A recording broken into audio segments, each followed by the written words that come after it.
Right. Good game, that. Everyone happy? Yep. Yeah. Always. Well, it's fine, happy. I'm never happy. Always got something to moan about. You're happy that you have something to moan about. That's what. Yeah, well, that is true. Yeah, I would describe it. My wife just says I should start listing it as a hobby. I do enjoy it quite a lot. She knows you can do it a funny way. Yeah. Right. Let's do this. Am I recording? Let's just check that again. Am I making a lot of noise, like with my microphone? Is it rubbing? No, it's clear as anything. Sounds all right. Or is it? Okay. Yeah. There was a little bit, like, I can hear it. I think your mic's just rubbing on your beard, but yeah, it's not. Wait, as no, bad it's on my t-shirt because I've kind of reclined a bit too much. Yeah. Ugh, lame. I'll sit up. I remember when we first started with good old Tom back in the early days. It was constant his mic, because it was on the old iPhone headphones, like constantly rubbing on his beard or his shirt. And I was That's what I'm on. Tom, just move your mic away. Like, kind of, it's like really, I can hear it all the time. But yeah, no, it's not as bad as that. Actually, it wasn't until you said anything that I was like, oh yeah, I can hear something. I bet somebody would pick it up and then be moaning. More moaning. Right, that's recording. That's all done. Right then. 3, 2, 1. Welcome, dear listeners. This is episode 88 of the Devon Dice podcast, recorded on the 24th of September 2021. And this show 22. will bring you. You what? 2022, not 2021. Did I say 21? Oh, yeah. Sorry. You're a year behind. Yeah. You got the day right, but you missed the year. Can't get everything right. Recorded written down for you. Shut up, you lot. Wait, Joe, when was it recorded? I'm going to shoot you in a minute. Can I take him off the record? Right. Recorded on the 24th of September 2022. This show is all about the Essen preview show for 2022. I'm your host, Joel Wright. Not 2021? No, not 21. That was last year. Was there even a show last year? Anyway, I am your host, Joel Wright, and we have a bumper show to you tonight. Yes, it's going to be big, because we are talking about Essen preview and games we want to see. But joining me tonight, I have Nick, the podcast resident game designer. Hello, everyone. And I've got Dr. Lewis Jones, the podcast resident Discord hater. Hello, that's me. And Mona, you forgot Mona. I've got many titles. We will have Sam late to the show co-host, because hopefully, if it all works out, I will be recording with him tomorrow night on Sunday to get his thoughts and views of what we've just been discussing, because he can't make tonight. So hopefully that all works out. But yeah, it's going to be a big long show. So get comfortable, guys. So how are we, guys? Everything all right? Oh well, thanks. Yeah. Finally got onto Discord with Lewis. That was God. mission. Yeah, we're only half an hour late starting. It's just ridiculous. I don't understand why we've gone through all this faff to just go into a program that's exactly the same as what we were on before. It makes no sense to me. So yeah, as a podcast and that, we're trying to use Discord more. So everyone that listens is quite welcome to join our channel, and you can find the channel link in the show notes below of this podcast. So yeah, come along and you can join in with discussions and wind up Lewis about more Clank news, because the more Clank news we can fit in, the better. Flippin' heck. Yeah. Is there more? I can't believe you're going to fit more in again. There can't be any more bloody news about Clank. They've done everything. Try. Yeah. Anyway, so this month has been since the last podcast, has been a little bit different, I would say, as the UK went through a mourning process of the death of the Queen. And so yeah, it's a bit of a strange month, but now we have a king to rule us. Nearly said queen again. Now we have a king to rule us. So yeah. Weird, isn't it? It is. It is weird. Really. It's weird. Like standing up and like singing national anthem, you got to remember to say king now. So weird. But yeah, moving along. So yes, we do have some Clank news, and Nick kindly provided this. Nick, I don't remember doing it. Nick, We could have escaped an entire episode without him banging on about bloody Clank. I felt Sam needed some help there. Oh gosh. I'm gonna have to find it now. Where is it? Oh. So about an RPG system or something? Yeah. Yes. So actually, it's really not kind of Clank related, but it is actually by the makers of Clank, Direwolf, who have now acquired the rights to Fandom's tabletop RPG business.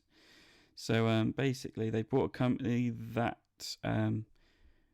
produces RPG stuff for different types of, I don't know, universes, things like that. And it's going to publish them for anyone to purchase. And I mean, basically, the hope is that maybe they could actually do an RPG for Clank, and if they did, I'll be straight on that, and we'll be setting up a good old system that we can all play together and have fun. Hey, Lewis. So, sorry, just to clarify, your Clank news is not Clank news at all. It's what you would like to see. Yes. That's very loosely connected to Clank. That's not Clank news. I still Well, blame that's Nick. good. That doesn't count. It That's actually good. wasn't We've me. got- It was Sam who posted that. I've just seen. Of course, it was Sam. So yeah, It's Sam only digging you out and as much as he Sam's. Yeah, it's only you and Sam, Joel, single-handedly keeping the Clank franchise in business. That's all they need. That's all they need. Yeah, So. evidently so. Oh dear. But so yeah. So that's it's us crowbarring Clank news. Star Wars Pandemic is coming very soon to the stores. So this is a. Speaking of overdone IPs. I knew you were going to say something like that. Oh gosh. So basically, they're bringing out Star Wars Clone. Is it Clone Wars? Yeah, the Clone Wars. Yeah. Oh, and they've done the worst part of Star Wars history as well. Brilliant. Good effort. God, they're really trying, aren't they? Yeah. This is why we have him on. Anyway, so yeah, they're basically bringing out a Star Wars Clone Wars based on the Pandemic system. Actually looks quite intriguing, and I probably would pick up a copy and have a play of it because Got some little Star Wars minis as well. Yeah, it's coming with little minis. Everything. Oh, well, if it comes with minis, you should have said. I do love lumps of plastic. That is, yeah. We know I you wonder, do. does it come with extra bits that you can sort of throw directly into your garden just to spread more bits of plastic around the world? Is that the added bonus it gets? And if you get it in a river and get it directly into the sea, you get extra points or something. Done? I really am in a moaning mood today. Oh dear. So yeah. Could be a long podcast. Nick, are you interested in it, or? Are you... Well, I have to see if they have actually changed any of the rules. But if it's just a reskin of Pandemic, then not really. I've kind of played Pandemic out, playing the Legacy. But if it's different enough, then I'd be interested to see it. I mean, it's a map of the universe with all the different planets that are involved in the Star Wars universe, and I guess basically it'd be a game, same kind of mechanics. Draw a couple of cards out, put out clone robots, whatever they are, and then you're just moving. Droids. Sorry. Moving your people around, doing 4 actions or maybe 5 actions or whatever, and trying to stop them overpopulating the universe. So, so yeah, I guess it's going to be that similar system. This sounds so original, isn't it? It's just so original. Yeah. So we'll see if it's actually any different. I mean, it looks like they've got some special character abilities and stuff. So it might. Wow, I've never heard that in Pandemic before. Yeah, but it looks like there's a lot more cards involved, a lot more powers. Yeah, well, so I'll keep an eye on it. Yeah, fine, definitely. Fine. I mean, Pandemic is a good game. If you've never played Pandemic and you like Star Wars, get it. I guarantee it'll be good. Arc Nova and I can't find it. Cascadia have won more awards. They won the IGA 2022 awards. So, yes. Arc Nova doing well. Arc Nova Arc Nova is a good Dodger game. Spiel Prize as well. Yeah. I noticed you were chatting about it without me, Joel, but that's fine. Actually, I didn't. Did you not? We held. No, off, we paused. so We saved it. Yeah. Yeah. We saved it so you could have saved it so you could own. Yes. So I've got nothing to moan. I quite enjoyed the game. I thought it was a really good game. I thought it does definitely feel a lot like Terraforming Mars, but I liked it because you had a river of cards that come out as opposed to just blind drawing or just a selection. But from that kind of river of cards where you've got that kind of load, those that you select, you can invest stuff that actually lets you pick higher up the river. So only if you've put time into it do you get the full option of the river. Otherwise, you are limited to just a few choices. But that's your own decision. Like then, therefore, if you miss out, it's because you didn't go down that route. So I quite like that.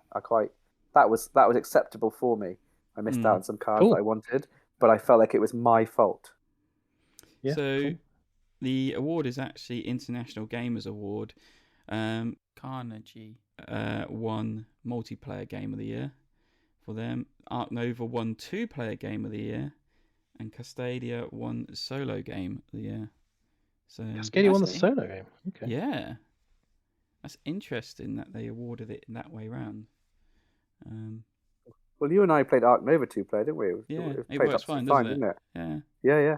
I didn't notice any big problems. Yeah, I imagine it'd be quite quick. I haven't played it, so I played it 3 and 4, but I reckon 2-player would be good. Well, you've obviously never played a game with me, Nick, if you thought it was quick. That's a challenge. I'm taking that. Yeah. And Carnegie won the multiplayer. I've yet to play Carnegie. Still want to play it. Or Carnegie. How do you pronounce it? Carnegie is what I would say, but I've never played it either, so I don't know. But it does look quite interesting. But a bit beige. I don't know if it's too beige for Lewis. Beige? Well, maybe let me have a look. Lewis can do beige. I don't mind beige, to be honest. It's very Euro. Very Euro. Oh, I do know Cascadia. Oh, yes, it's the one. Cascadia is quite pretty. Did it win Spiel das Jahr in the end, or did it not? Yes. It did. Yeah, I thought it won did. The family side. That was it. Oh yeah, I'd like to play that. It looks like the artwork to me reminds me of Dominant Species. For Cascadia, yeah. That kind of symbolism, yeah. No, which isn't a bad thing. Dominant Species is a good game. Can you still get that game? I'd love to have a copy of that game. Yeah, you can. They came out with the if you say a sequel recently, didn't they? If you say a little plastic, I'm going to be furious. But no. Which was the spiritual sequel? I'm looking it up because I can't remember. Marine, Dominant Species Marine, came out last year. Dominant Species Marine. It's very similar, but they've just changed up the 12 different animal kind of marine species, I think. Because that was like an area control game, wasn't it? Yeah, I love Dominant Species. It's really good. Yeah, that was one of the few area control games that I've ever played that I enjoyed. Yeah, I generally find area control games very frustrating. The trouble is, if it's a long game, and if you know it can be long. You're getting behind, then there is no way of you coming back to win it at the end. You've got to stay up there, up front. Just don't get behind, Joel. That's the key. Well, that's the trouble, yeah. Yeah, well, it's those classic games it's those classic games from that era, isn't it? From the 90s, noughties, like the originals, where there was none of this catch-up mechanic bollocks. You know, if you're shit, you're shit. You got to take it like a man. Do you know what I mean? Like, just smile and nod for the next 2 hours and just take it like a man and learn how you're going to do it differently next time. That's what you're going to do. So that's the way it should be. So it's a metaphor for life. That's when board games were good. Yep. Not like modern school. Oh, everyone gets a participation award. Yeah. Oh, you get participation. Oh, pathetic. I love it. Speaking of area control games, actually, I've got quite a good area control game story of a game I recently played that was an area control game. Would now be a good time to share it, or would you like me to wait till after the news? Wait for a bit. I thought it was a good little lead-in, but we didn't play games. That was a good segue, though. I thought it was. I thought I was playing it like a master. Yeah, I know. I got slapped down by the master. Yeah. Sorry, sir. I control this. Not you. Thought I smashed that in beautifully. Not for the first time. New Disney trading card game has been announced that will hit the markets next year. they've actually been like pushing some card packs. So D23, which is like Disney's kind of Comic Con like show note thing that they put on every year, they're actually selling 6 cards at the show for like $50 a pack. And these cards you will never get again on the market, kind of thing. So, I'm already furious and not buying it for that reason. They're really going the Magic the Gathering style, aren't they? They're really ultra rares and like, stuff. Yeah, so these are like already say like first printing, and so they'll probably release the cards again. So they'll probably say like multi-distribution kind of cards or something like that. So, but other than that, there seems to be a lot of text and. I'm just going to pause you there a second, Joel. I'd just like to read the description. Go on. So that we've got here. So they said here, it'll be like a traditional TCG trading card game, like Magic the Gathering and Pokemon, but Disney Lorcana will be less confrontational. So I mean, you've literally named 2 games where the aim of the game is to directly fight each other. And then you've gone, but less confrontational. So what the Jeff do you do? Just sit there and smile and wave at each other. Like, what? That's not a game. Maybe you just got to be polite about it and say, look, I'm doing you 10 damage. Do you accept the 10 damage? Like, no. Okay, I don't give you 10 damage then. Yeah. No, you don't know. No, I'm sending you 10 love. Whoever can give the most love to the other person is the winner. But only with. But I reckon this is gonna sell like hotcakes though, because it's all. Yeah. I mean, they're using kind of comic booky or storybooky type artwork. They're not direct art from the films. They're reading that, but it's really nice art. A nice unified style across all the Disney franchises.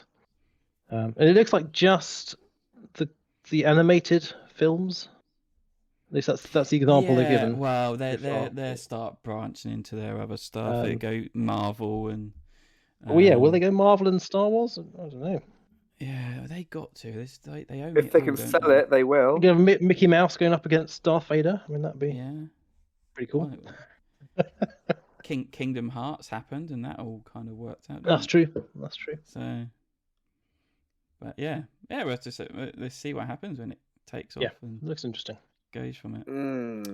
Interesting. I'll give it a try. Strong word. Do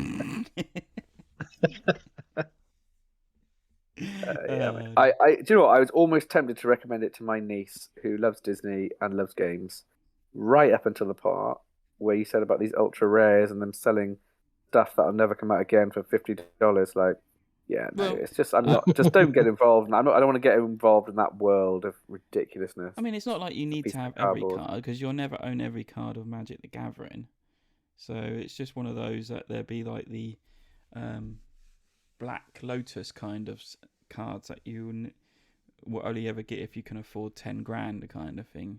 And it might be the case that they do release those cards again, but as I said, it won't be like first print run cards. It will literally say like multi-distribution or something like second run or B cards or kind of thing like that. So it's not that you might not be able to get them. It's just that these actually really do say first printing or D23 cards or something like that. So and if they'd given them away for free, I would be saying that'd be absolutely fine. It's the fact that the way they've done it, it's like they're like generating their own hype. Do you know what it reminds me of? It reminds me of Legoland. When I went to Legoland, I went in a queue at Legoland, and the queue was moving fine. And then a load of people who did that queue scabbing started getting in front, and the queue slowed right down. It became intolerable. But right up until the queue scabs came in, there was no problem with queues. So the Jeffling idiots who paid £100 extra to skip queues are paying to solve a problem they've created. It's like generating your own hype. Like whichever genius came up with that at Theme Park HQ needs a pat on the back. Like, create a problem that people create themselves that they have to pay us £100 each to solve. I mean, it's brilliant, isn't it? It's genius. Genius. Like this whole marketing. Thing. Yeah. Sell these first edition print run cards for £50 each, and then you can generate your own hype. I think they sold them. So because if they gave them out to like whoever turned up to this show, they would have been slapped right onto eBay straight away. Yeah. So there we are. They got the free advertising. Yeah, but now they've paid 50 quid. It's like, oh, do I put these on eBay? I'm already 50 quid down. I might not get the money for it straight away. So hold on till it generates some more hype. Well, that's it. It's worth 10 grand. And they might still slap it on eBay, but at least at the minute, it's not. eBay's not been inundated. I don't know. Actually, I haven't checked eBay, but I doubt it's been inundated with like, oh, buy this pack of cards. Or well, if you're doing that, you want to at least wait till the main game comes out and people are involved in it, and then they want it. Really, otherwise, you're just selling dreams. So yeah, new Disney trading card game. Let's see how it goes. Epic Store has Gloomhaven for free until the 29th of September. Hopefully I'll get this out before that ends and you can maybe grab it up. Unfortunately, you cannot play it if you don't have a Mac. If you have a Mac, you cannot play it if you have a Mac. It's only for Windows, which is a shame. Disappointingly. Yeah. I've been trying to play it for years. As soon as when it came out on Steam, I instantly bought it. Then realised I couldn't play it because I've got a Mac. And then I was like, "Can I have a refund?" But did they give you a refund? Yeah. I got my refund from Steam. But now I've ordered it anyway. It's there on my library on the Epic Store. So when I do maybe get a PC in the future, I can pick it up. So that's it. Yeah. Well, I've got my brother-in-law's old PC with Windows 7 or 8 or 10 on it or something. Don't know. Anyway, but yeah, I'll put it on there. I hope it's one thing I will never do. I will never, ever buy Windows 11. That is my decree, because it's an absolute joke, isn't it? Well, it's an absolute joke. It's not. It's renting it. I mean, I have to use it at work, and that's fine. Fooling their money easily part, and I work for the NHS, so what can you say? But but that was not a decision made by us. I just don't know why I don't use anything from Microsoft. It's the main and only reason I agreed to move over from Skype. One less support for anything Microsoft. There is an advantage to Discord. Yeah. Never have I come across like a worse system either. Like just like everything Microsoft makes is crap, and it's overpriced, and the way they do it, they like everything they do is just like they have grubby mitts on more money. It's just like, it's such a hideous company. This is what I loved about Mac is like they bring out new updates for the OS and it's just free. It's just like, oh, there's a new update. Oh yeah, download that. Oh yeah, you've done this. Yeah, Windows 11. You've paid your subscription, but you haven't paid the high enough subscription to get the updates. So therefore you have to die, but you have to carry on paying us 50 quid every month. So it's like, fuck off. Or you haven't paid your subscription for Office. Like, what are you talking about? Like, Mac comes with OS, comes with all the stuff, like pages and. Anyway, I mean, they're more expensive to start off with, but besides that's another discussion. I've had my Mac for years now, and I mean, it's dying, but I've never had to pay for an update for the OS. I only paid for programs I wanted to put on it. So it came with all the standard programs anyway. Oh yeah, it comes with you get a free video editor, sound editor, music maker. It comes with everything, doesn't it? All the everything you possibly want. Yeah, all the stuff I do with this, the podcasts, the videos on the channel, it's all done with the free stuff that comes with a Mac. So I'm pretty. I think I did a calculation. I did a calculation the other day that if you have your Mac laptop for 5 years, which mine is, I've got two, which are both working well over 5 years. Yeah. If you have that, then based on the current prices of Windows 11 and all their gubbins, you will have actually saved money than having a 200 quid laptop. Wow. 200 quid laptops don't last more than 6 months. Well, that's the whole point. But that's based on 5 years. I mean, I was being generous by the fact that I was assuming the laptop was going to last that long. Yeah, when I set up my own business and I was like, I'll just get a laptop, and I've picked up like a 300 quid one from like Curry's, and I thought, this would be fine. It's 6 months later. It's like, this ain't working, or it's not doing stuff, and it takes so long to load up. Yeah, it's like, bloatware. That's full of it. Yeah, it's just an absolute And nightmare. then someone said, just get a Mac. It's so much easier. I was like, but then giving in That to was the me, I Apple think. Corporation. That was me telling you to get that, I think, if I remember correctly. No. It was. I had I that remember way when you before got. I met you. No, I remember when you got your first Mac. No, I remember when you got it. Your big Mac. Your big Mac. I remember when you got it. Your big Mac laptop. I remember you getting it and being very excited about it. And I told you about it. We know each other longer than you think, mate. I doubt it, but anyway. Yeah. Anyway, that was a really long. That's a really sidebar conversation we just had there. It was. I could talk about that for too long, but move on. I've got a board gaming story to tell you. Is the news over yet? Not yet. Kickstarters. So, Sagada Artisans is now on Kickstarter. A legacy game of dice drafting, stained glass window colouring. Have you lot seen this? It looks pretty awesome. Yeah, I watched a playthrough of it, and I haven't played Sagrada, the original. It's Sagrada, yeah. Yeah, but this is effectively it's a roll and write effectively. So it's with colouring pencils, and you're rolling the dice and then drafting the dice and then colouring in the areas of your board, and it's like a flip book, book of maps, or not maps, but kind of stained glass windows, and then every next game you unlock another map and you unlock envelopes which give you different rules. So it looks pretty cool. Yeah. So the only thing that got me was it's $75 for just a standard box, which I thought was a little bit pricey, but okay. There's more than Sagrada. Yeah, there's a lot going on here. I mean, you've got 4 flip books of these coloured things, and you get pencils and loads of other stuff. So okay, maybe. Pencils! It must be worth £75. You can bring your own if you want to. Oh dear. I wouldn't be bringing mine if I paid £75. I expect them to provide pencils. You can pay $130 and you get a campaign reset kit and additional window pattern booster pack. Which, like, some people like that sort of thing. Oh, I want to be able to reset my game after I've played it because I've paid all the money, and that's what a legacy game's all about. Yeah. That's mandatory these days. If you make a legacy game, you have to have the option for the reset. And this is what done me in. I was like, or you can get the Cathedral Pledge, $350, and you get a deluxe dice tower from Dogmite Games. I was like, Jesus, what is this dice tower made of? Bloody gold or something. So cardboard. I'm just trying to find it again. It is. I bet it is. Looks I bet it is cardboard. It looks cardboard. Meanwhile, complain about constructs a high quality curved maple. Curled maple, so it's wooden. Yeah. But it just looks like a standard dice tower that I could probably make it myself. Hang on, that dice tower is $250 add-on. Yes. But it does engrave your backer number on the back of each. Oh, whoopty-doo, boo.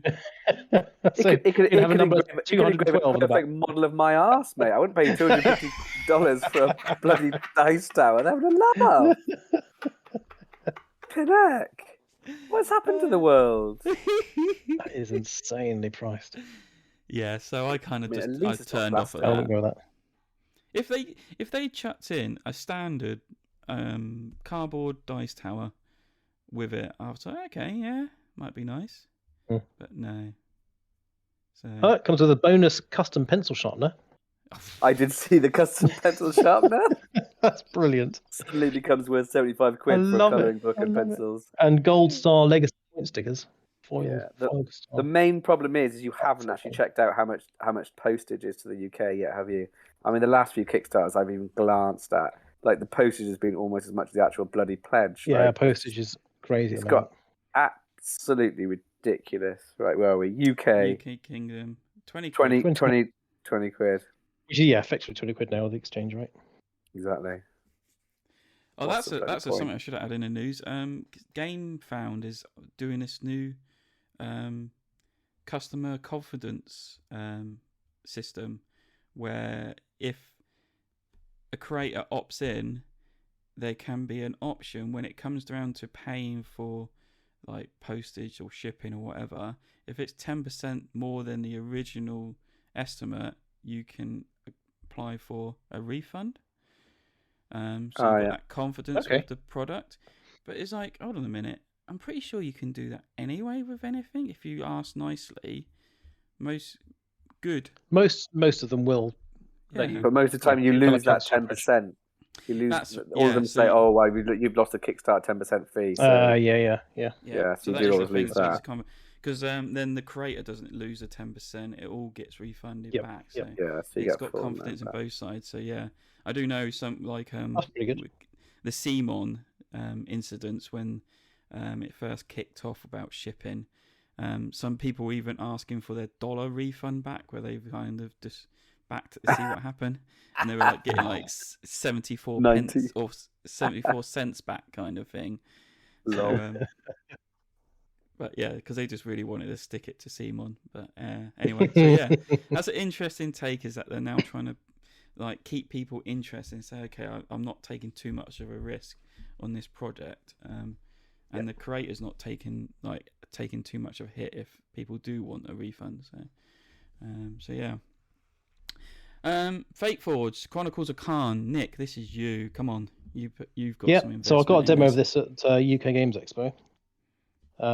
This is from Mighty Boards, and this is a board game. It's a narrative adventure board game, which uses the same kind of combat mechanics as Vengeance. If either of you played Vengeance, from Mighty Boards. No, I have not. But it's you do dice rolling to assign to certain abilities that you have. So you roll the dice and have to assign certain faces to certain abilities that you've unlocked or your character has to then do damage to various bad guys around.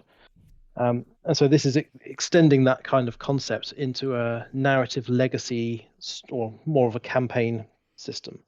And it's based on the RPG from, I forget who the RPG is by now. But it's a well-known RPG, and it's set in that world. And you play through these multiple scenarios, which are only about 30 or 40 minutes long each.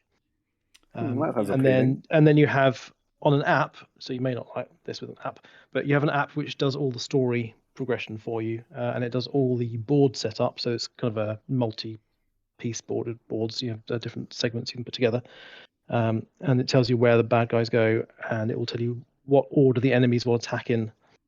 So the app does all that for you. And as I said, I played a demo of it at the Games Expo back in June, and it's really interesting, really clever. All the characters have asymmetric abilities. You can unlock different abilities as you go. If you take damage in one scenario, that damage carries over to the next scenario, so you don't automatically reset your health. You have to kind of do rest actions to reset your health or get others to help you. And it looks like a very interesting system. Yeah, I watched Roddo's run through. Actually, I caught the final thoughts. I thought I clicked on playthrough, but it was final thoughts, and he actually stated at the beginning that he played Vengeance. He loves Vengeance. He knows the designer of Vengeance. Yes, and his wife kind of liked the system, but didn't like the modern era kind of the revenge movie aspect of it. And then he was like, "So can't you incorporate this into some kind of fantasy kind of theme kind of thing?" And then they came up with this like dungeon crawl kind of aspect with it, and he was absolutely so excited. I know he's excited about most games he plays. I was about to say, Joel, can I just stop you there? I'm a bit shocked because are you saying Rado really I knew you were going to say something. And he gave it a big thumbs up and said it was amazing, and they gave him £15,000. I mean, but he was even more excited than usual. Yeah, he was really loved it. Loved it. I mean, it's amazing because the last one he didn't love, but this one he really loves.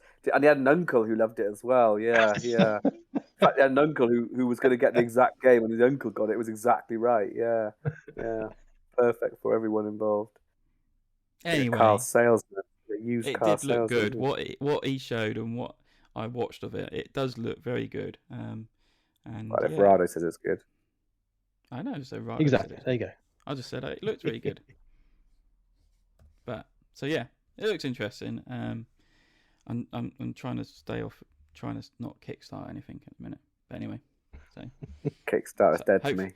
Hopefully Nick gets a free copy because he works for them, so we can play his copy. I'll see what I can do. I'll request it nicely. Are you working for them over Essen? No, Oh, okay. I could have done, but I'm not going. Okay. Did you do the single player for the game for them? No, I've no link to the game at all, really, apart from the company.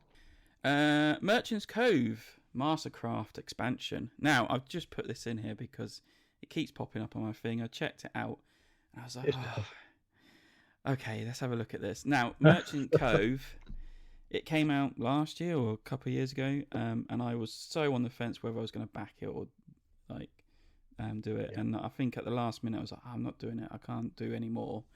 And a little bit gutted I didn't do it, but it's a game where you play a merchant in this town, and you're trying to sell your products to tourists and people that travel into the town.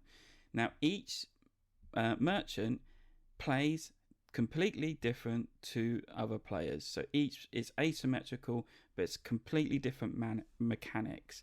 And it is so unique like that. Actually, I think every player gets their own kind of rule book, so they know how to play their character in it. And it looks great. The art is like that. It's Miko, isn't it? And so it's really cartoonish and fun and colourful and things like that. And I'm still kind of gutted that I haven't got it, but I actually went online and found it for half price. And just bought it now with one of the expansions. Because it comes with so much stuff in there. That's the trouble. It's like when they do things like this, it came out with 3 separate expansions and the bonus stuff. In the first one, it's just like, well, now they're bringing out another expansion with more add-on bits. It's like, I think it's 200. How much can you? There's so much. Are you ever going to get to play it all? Well, this is it. So I thought. So are these individual single-player games? Is it single player? Well, technically, yes. So you're playing your own merchant, but it will play completely different to someone else's. But you're trying to like sell your product to the people that are coming into the town. So there's kind of the multiplayer aspect of where you're trying to gain customers and sell and do whatever you need to do. But then it's your own kind of solo game where you're doing your own thing and trying to make your products work for you in it. So if that makes sense to you, Lewis. It does not. It does not. So is it competitive? Is it competitive? It's competitive, yes. It's a competitive game. So like the expansion, because it's right in front of me at the minute, it's coming with an extra bit of board that goes onto it, and then you get 4 more character merchant boards and cards and stuff like that. So you get in the Mushroom Farmer. You'll get in Helmlock Tomes, which is a detective. You're getting a treasure hunter, and you're also getting a pastry chef. And the pastry chef is interesting because it's got this kind of cogwheel mechanic like the Sulcum Mayan calendar. So you're putting things on there. Cool. So yeah, I'm looking at it, and there's no way this is balanced. It just can't be. Well, I was listening tons to of little mini games. It would work in a. That's why I said, is it co-op? Because co-op would make, you can't get these mini games to. So I was listening to Secret Cabal, and they were all banging on about it. Like especially one, he really loves it. He says he actually said exactly the same thing. He thought this was going to be unbalanced. Like there's going to be a character that's really overpowered, but he says he can't see it. He says it's so well done that everyone seems like they're doing their own thing at the right speed, and no one's better than everyone else. So they've got something here that is working, and if they've come out with the second lot of expansions, then there must be something there. So that doesn't mean anything. Doesn't mean anything. I've seen Kickstarters come out with the expansions before the first Kickstarters even been delivered. Release this first expansion, the first set or the main game is in the shops. Like you can go to Meeple's Corner and pick it up, and it's been there for a while. So, and that's basically what I've done is I looked around online and found it for half price, not from Meeple's Corner, but from somewhere else. So yeah, so I've just picked up. Where did you get it from? Zatsu. What they're selling? What the base game, the original base game, for Yeah. half price? Yeah. How much is it?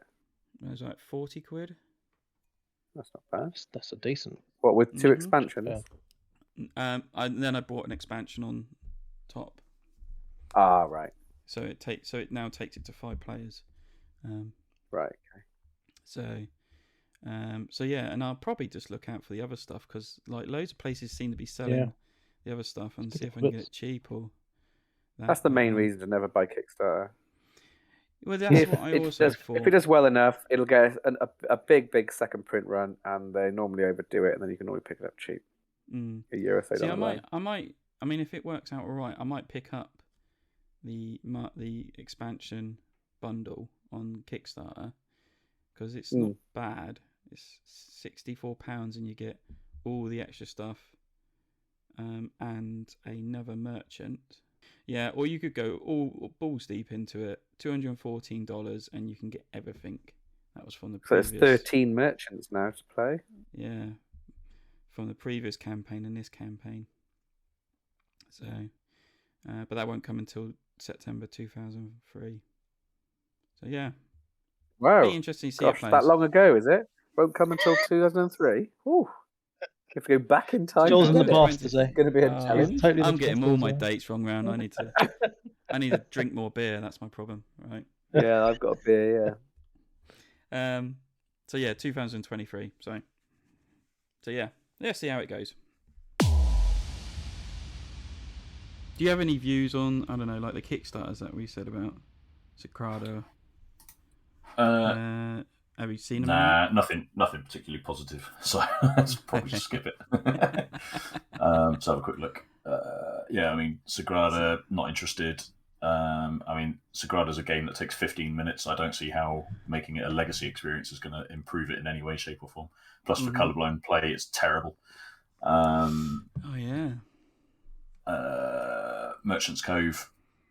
I'm intrigued by it, but again, I think it's one of those. I'd have tripped in on just saying it's one of those huge projects that just becomes so bloated with extras that I just don't even want to think about it anymore. Mm-hmm.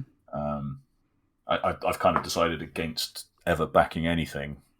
I mean, I'm pretty much not backing anything anyway now, but I'm certainly not backing anything that has like 3 expansions from the get-go, because I just think it's kind of either money grabbing or well, not money grabbing, but it's part of their business model to flog extras and have more stuff. But it's like you're launching it with expansions. It's like you don't even know whether the game is a good one yet, and you're already expanding it in 3 different ways. And this is it's just too much. Sorry, yeah, this is the trouble with some Kickstarters when it is like, here's the game, but here's like 6 expansions you can have added on or buy all together. And then, like, you get the game, and all you can really do is play the main game because you don't want to dilute it so much more and confuse everyone that actually some of those expansions never get played. I think there's been so many cases in the past where that's happened. Just in my instance, that I'm just like, let's just stick with you.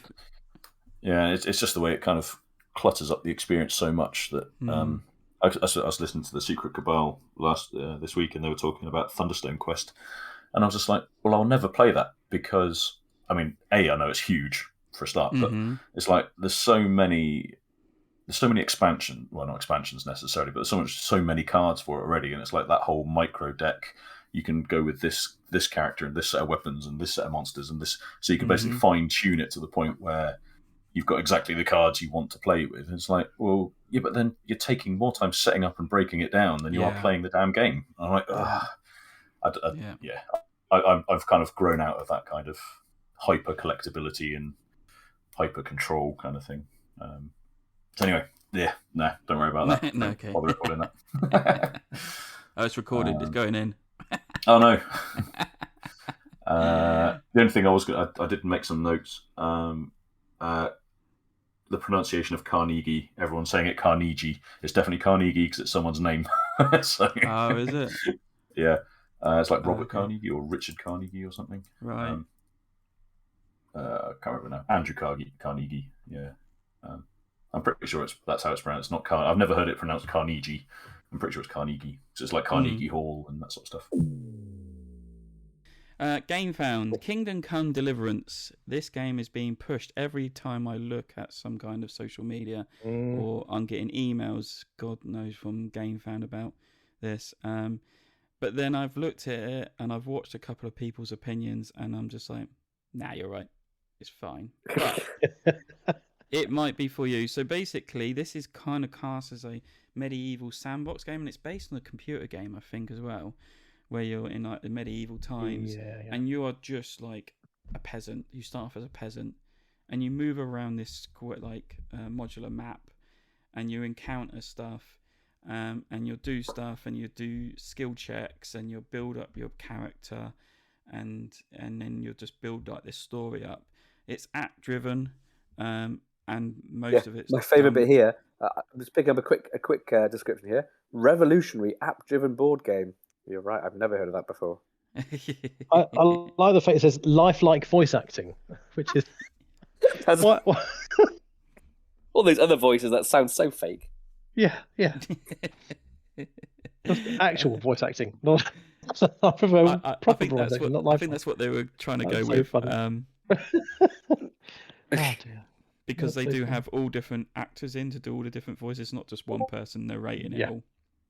Right. So, but one review I watched, and I think he was like on this like edge of like saying it's okay, it's a game, and he's been sent this, so he needs to try and say something positive again. They go, but then I can just sit here and I can just go through the app.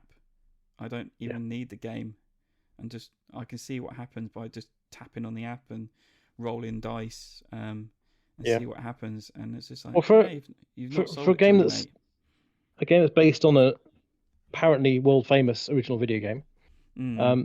It's only made $250,000, which is fairly low for a video game port to board game. So I don't know what that says about it, but yeah, definitely. So I was like intrigued until I watched a couple of reviews, and they were both similar. They were trying to be positive about it and say, yes, you should back this. But then they were also kind of saying, in other words, nah, you could just play the app. It's very odd because they say the goals, so they reached their funding goal in an hour and a half. Yeah. But they've only made just over double that funding goal now. So the goal was €100,000. They made 286 at the moment. So in between an hour and a half and was it 12? Can't need day 8, so 8 or 9. So in 8 or 9 days, they've only doubled their funding goal. So it looks like they've had everyone who was excited by it has backed it, and that's it. And it's kind of slowed down to a crawl now. So, but they've got 12 days left, so we'll see. Yeah. But they've reached their funding, so yeah, they're happy.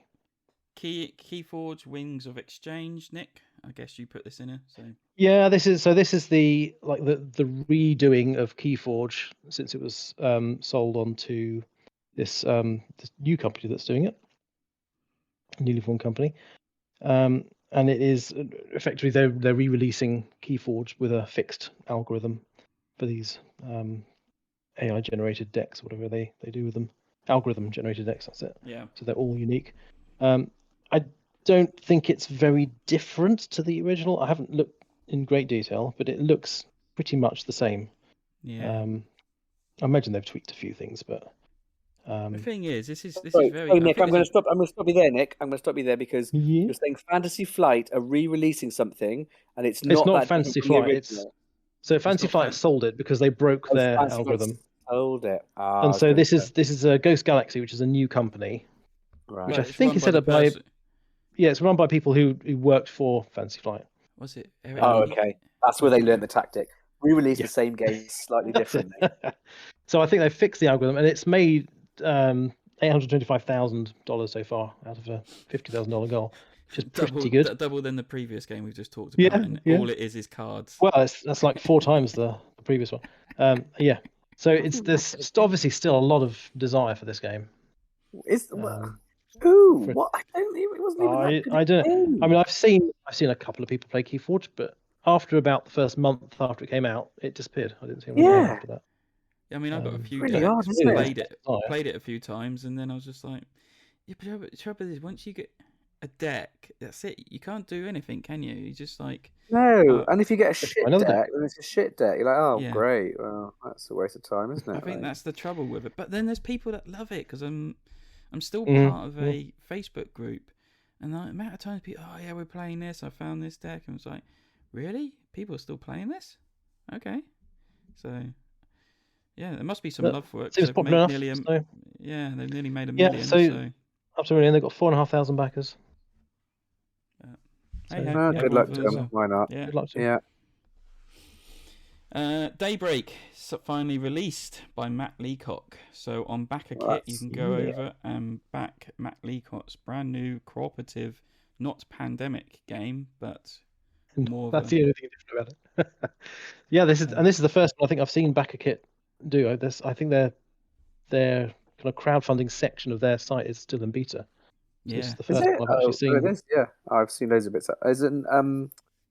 Oh, which publisher's only doing it through BackerKit now?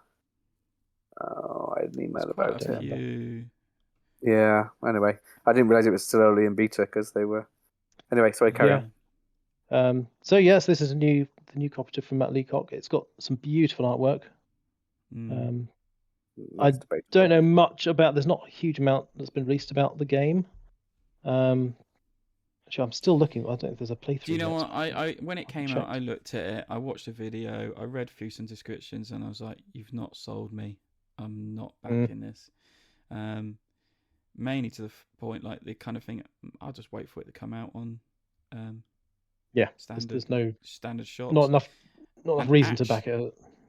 The artwork doesn't do it for me. I was actually turned off by Yeah, I was the about- artwork. It was is about to very say that. stylized, very stylized artwork, and I think it's really quite endearing artwork. But I'm not sure how it would look on the table. No, it just didn't work for me. I was just like, yeah, But you yeah, that's fair. turned me off. But anyway, again, it's doing okay. It's actually doing Well, more. Matt than... Leacock Yeah, is. 250,000 for almost 5,000 backers. Look, I mean, I know I mock Pandemic because it's had so many reiterations, but I mean, Pandemic itself is an incredibly good game. Like the original Pandemic was truly groundbreaking. Genius. I mean, absolutely genius. So Matt Leacock designing another game that is a cooperative. Well, I'm going to say that's pretty. If you want to get into the world of backing things before they're out and before you can try them, then I'd say it's a pretty strong back. But Yep. I'm well over those days myself. Yeah, the thing is, you look at the game board, and it just reminds me of like one of those posters you used to get in like those subscription magazines you could apply for, and you put it on your wall to make I thought that look smart. And I was just like, nah, you lost me. The board is bizarre. I'm because they say it's still prototype components, but I'm assuming most of the artwork is fairly, all of the graphic design's fairly done. But yeah, the board looks weirdly spreadsheety still. Yeah. So I'm wondering if they're going to jazz it up a bit. Well, they've got 26 days to maybe sort it out, but I doubt. I don't know. I think. Well, don't forget there's 3 years it'll be in production, and then sitting ready to come on a boat over to China. What's their timeline? I'll look at their timeline. Don't forget May next year. They're aiming for. They'll be charging you $5 a day in postage for the time it's sitting in that. Every day it's out somewhere. Yeah. Unbelievable. That's why. That's the other reason I have no interest. Like they sell it to you for the same price they end up selling it in the shops anyway. But in the shop, somebody else has paid for it to be shipped, but you have to pay for the boat when you do it. I don't understand. I wonder if they've actually looked at their carbon footprint. They're like costing the Earth for making a board game that's all about climate change and whether in China. Yeah. They're having it produced in China, high polluting, then sailed across the world to get to all the hubs, and then probably sailed again to get to other hubs. So in fairness, I think freight, shipping freight is some of the lowest carbon transport you can have. But it's still the point is there.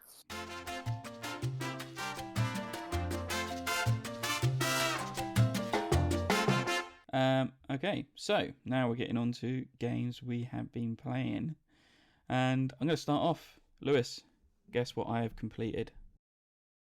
Have you completed Gloomhaven. No. Have you completed? Have you completed Clank Legacy? No, I've not. That's my next thing I'm going to start playing with the wife.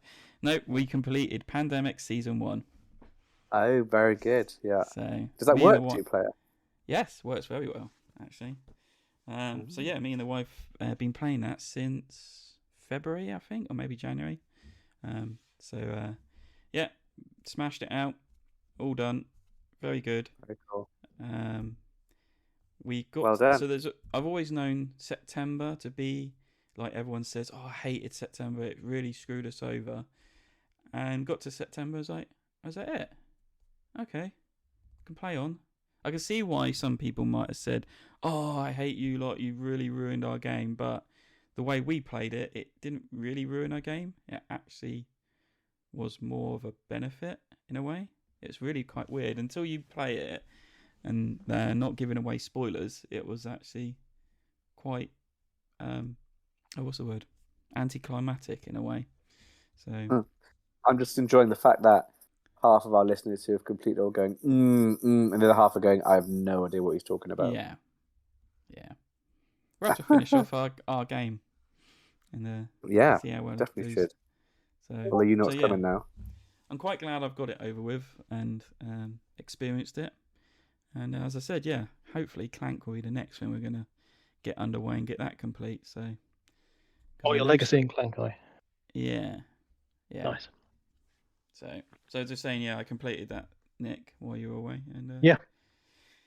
Cool. What was your score? Have you done it? You remember? Yeah. What's my Season score? 1 I've completed. Let me have a look. Do you remember what your group score? From all my group scores. We were like 400 or something. Right. My total score was 749. Cool. Yeah, that's better than us. We scored. We would have scored in that region if certain things hadn't happened in October, November. Yeah. Disaster averted. We would have got legendary status if we had done a certain thing of blowing up so many things. I think the scoring was weird because because you don't know in advance what would score you points. Yeah, but you should. Unless you it's read one of those things you should have looked at. It's like, oh yeah, if we'd done that, then that would have done.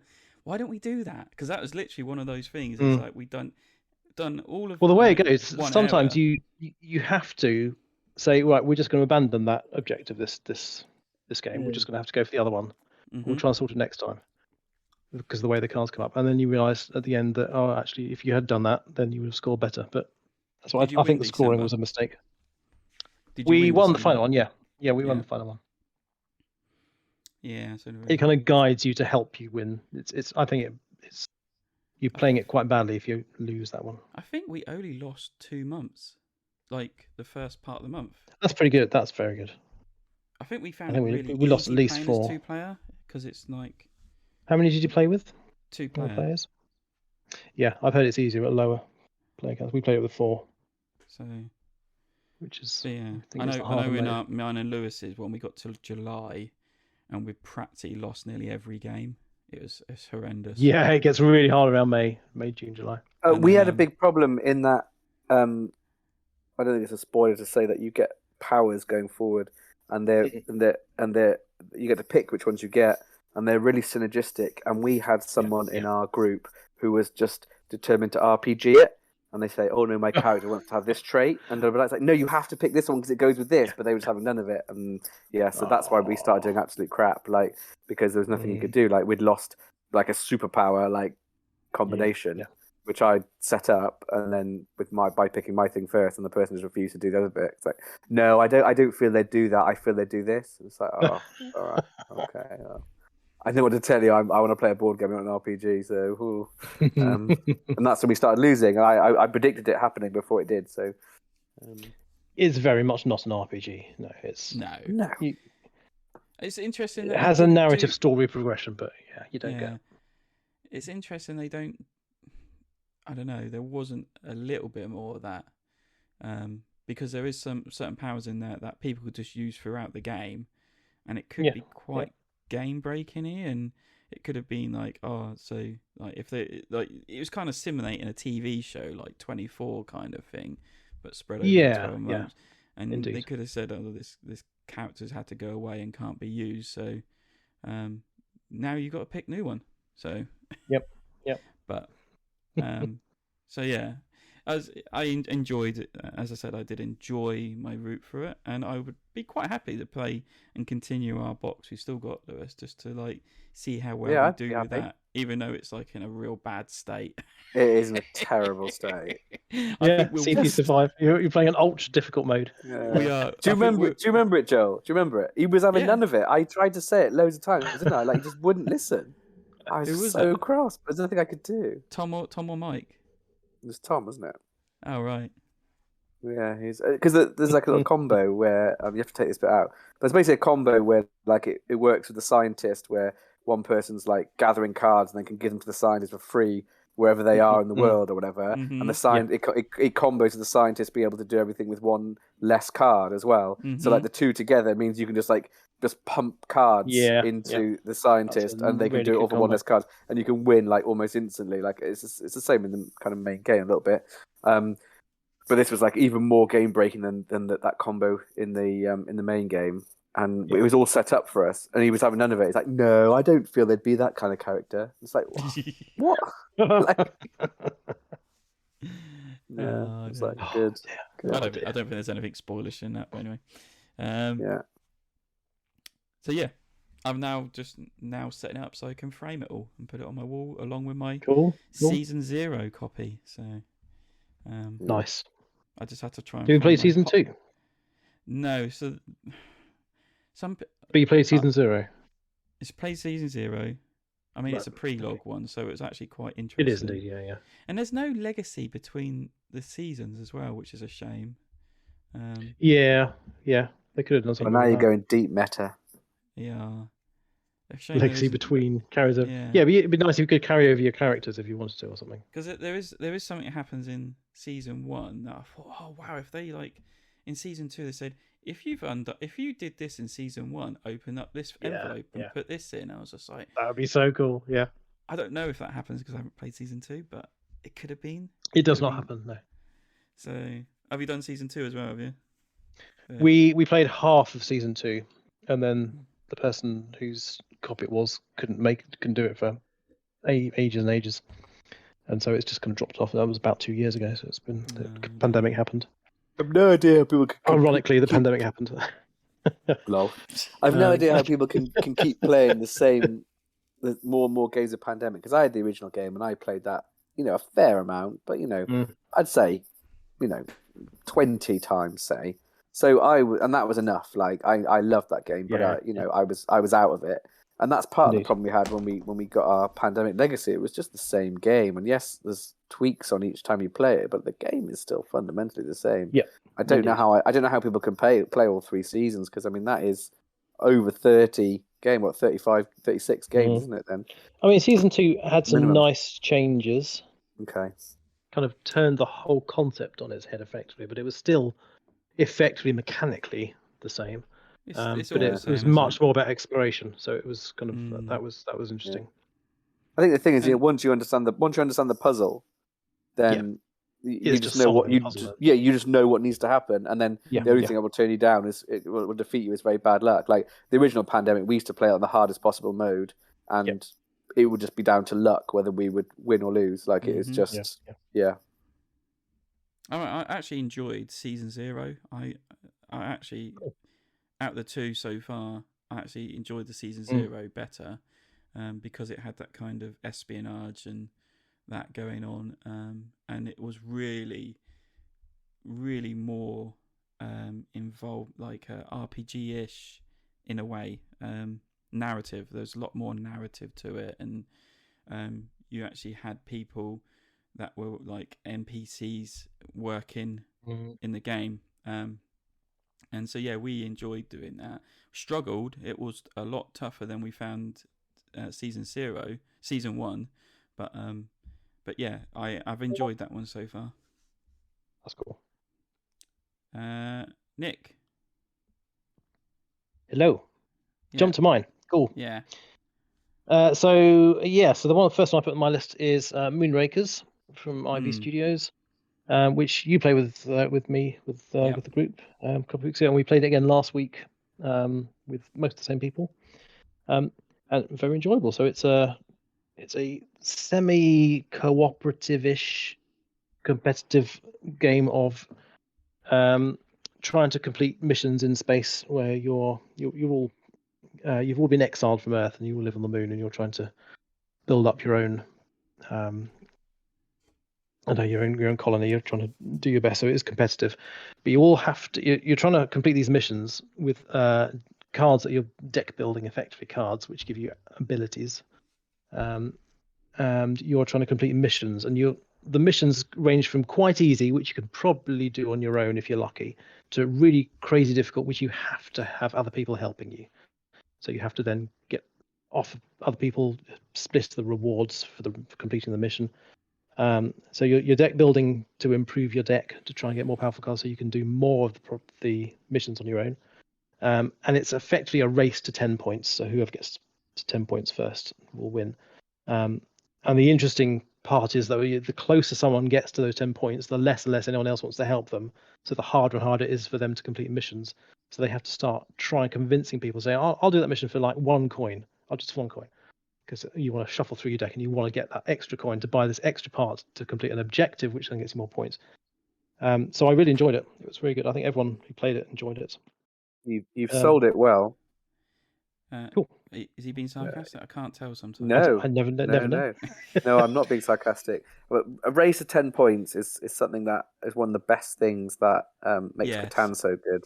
I love a race. All my favourite games have a race to 10 points. None of this just, I'll keep playing till the end and just sort of add up a generic number of points based on how you may or may not have done well. I love a good race when you can dash to that finish. You suddenly, that moment you get when you go, if I do that, and that, I've hit 10. Yeah. And there's nothing anyone can do to stop me. And it is that it has that like Catan thing, where the Catans, you flip over that development card and say, I've got this extra point. It has that thing of, I've got this objective, and everyone's got objectives and you don't know what they are, and you can finish, say, I'll do that mission with you, and I'll just take 1 coin, and they go, okay, because I need the points, and then you flip over saying, I've got 8 coins now, I complete this objective, and it gives you the last point. So I really like that nice bit. I really like the way you're saying about you kind of having to, you can do some easy missions on your own, but you can do some bigger ones and share them with other people, but then there's a negotiation in there with how much you split the winnings and things like that. And you can split it, and you have these hazard dice you have to roll as well, depending on how difficult the card is. Mm-hmm. And you can say, well, if you do that mission, I'll take these hazard dice, and you do that one. So I'll take 2, and you say, well, and the hazards, if you don't block the hazards, you lose points from the hazards. So there's a risk of between 0 and 2 hazards coming up per die. Because that happened to me. I tried to take on a big mission, and I was like, I'm just relying on card pools, and like people saying, I can help with this and I can help with that, and everyone kind of stuck to their word of what they could help with. But it was me taking a gamble of whether I can draw, because you've got like cards that let you play more actions, you've got cards that let you draw more cards. So I was hoping that my draw would work out, and it just didn't quite work in the end. I was like a couple short, and I think I lost like 3 points by failing that mission, and it dropped me right down. And then you and Sam were hovering right on like 8 or 9. We were on 9 points. each, I think, weren't we? Yeah. And it just came to, it's like Sam's like, well, if I do this mission, then I don't want the points, kind of thing. I was like, no, I'll help you. You can take a point. I don't care. Let's just end the game, because I don't see how I'm going to come back from this. Just end the game now. Someone's got to win. It's not going to be me. So if I can help you win, then I'll help you win, kind of thing. King making, Joel. That's a shame. It's a shame to put that in there.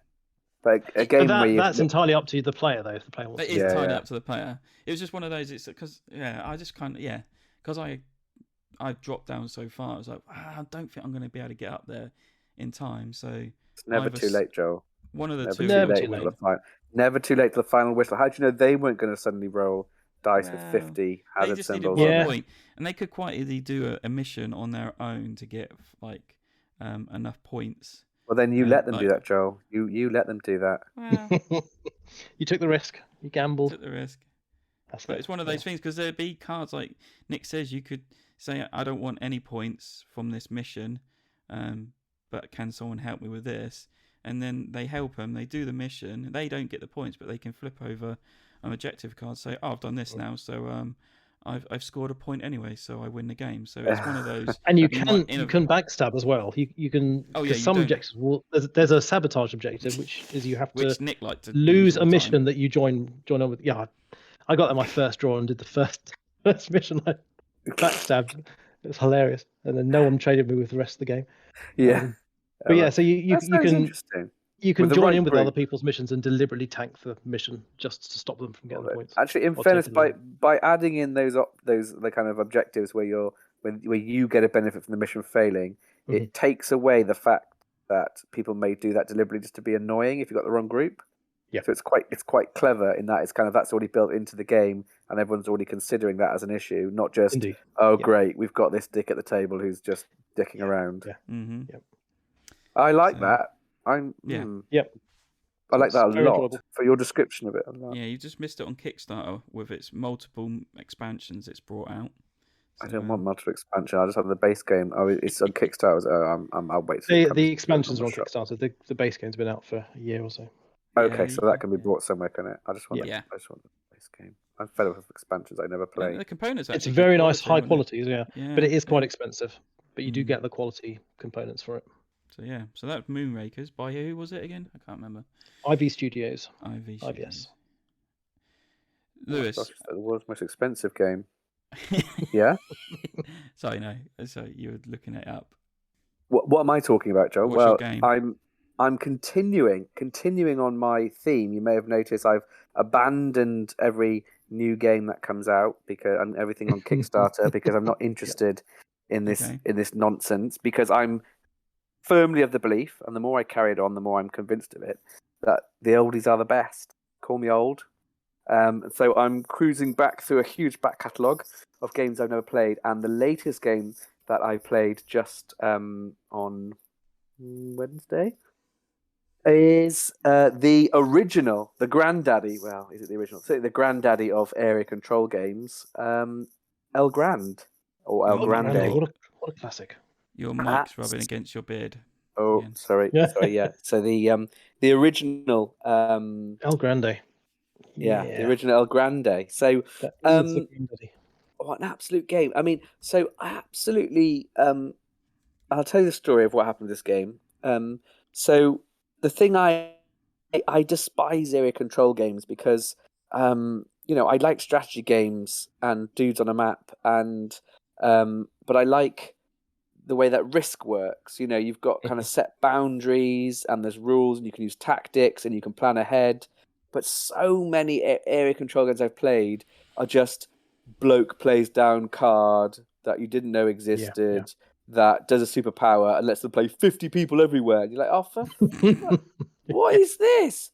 So what I love about El Grande is that you can only place things. So there's a big pawn piece that is the king. It looks like a penis. They've even made it purple and it has a helmet.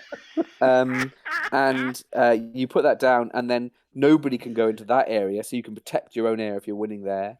But also, people can only then place in the surrounding areas. So that is really key as well, because that then controls the kind of flow. It's not just kind of chucking stuff anywhere. It's more like having your border in Risk, where you're going to concentrate on your defense and things in certain areas, and you can move the king strategically away from your areas in order to make sure that people can't kind of jump into them. Although there are ways around it, which we'll come to in a second. So really enjoying it actually, and I'd gone for a little tactic early on where I just kept on taking. So it's quite clever because it's got a bidding mechanic where you've got a kind of deck of cards, and each round you kind of put down a numbered card, and whoever's got the highest number will go first. Whoever's got the lowest number will go last. And then you've got these kind of 5 decks, I think they are. And they all basically have the same thing. So one of them is always move the king and play 5 dudes on the map. One of them is one of them is score a certain number of regions and put 3 dudes on the map. One of them is generally mean, which is generally taking away someone else's power or making other people take dudes off their map, off the map, or move them somewhere else or something. And then 1 is generically good for you, which is kind of moving your troops around, and kind of like so you can redistribute them, and you can normally ignore the rules for that. So I'd very early on, I'd nearly taken I say very early on, the very first move of the game, I'd nearly taken a real kind of sucker punch card that would have really crippled the other guys. But I thought, no, I'm not going to do that. I'm going to take the scoring one. And so I kind of set myself up for a nice, happy scoring. Every round I kept on taking the scoring card, scoring my regions, and kind of, just each round, just ticking away at the scoreboard. And I got to about a 20-point lead, which was fairly significant. And I was doing pretty well. And the game has like 3 rounds. So you get 3 goes, and then you have a scoring, and you score whoever's winning each region. 3, you get first, second place, points of first, second place, like 6, 4, 2 or something. And then you do 3 rounds score, 3 rounds of score, 3 rounds of score. And it was all going very well. So after getting this sort of 20-point lead, and taking these kind of scoring cards, which would say things like score all the regions that have a max score of 5. So those ones would trigger. First place would get 5, second place would get 3, last place would get 1, or whatever it may be, and that's what would happen. So I've been doing this, and I've been just kind of edging into the lead, and then being as far ahead as I was, I started a tactic where the guy who was in the second place, I started basically just making sure I was second in every region that he was winning. Yes.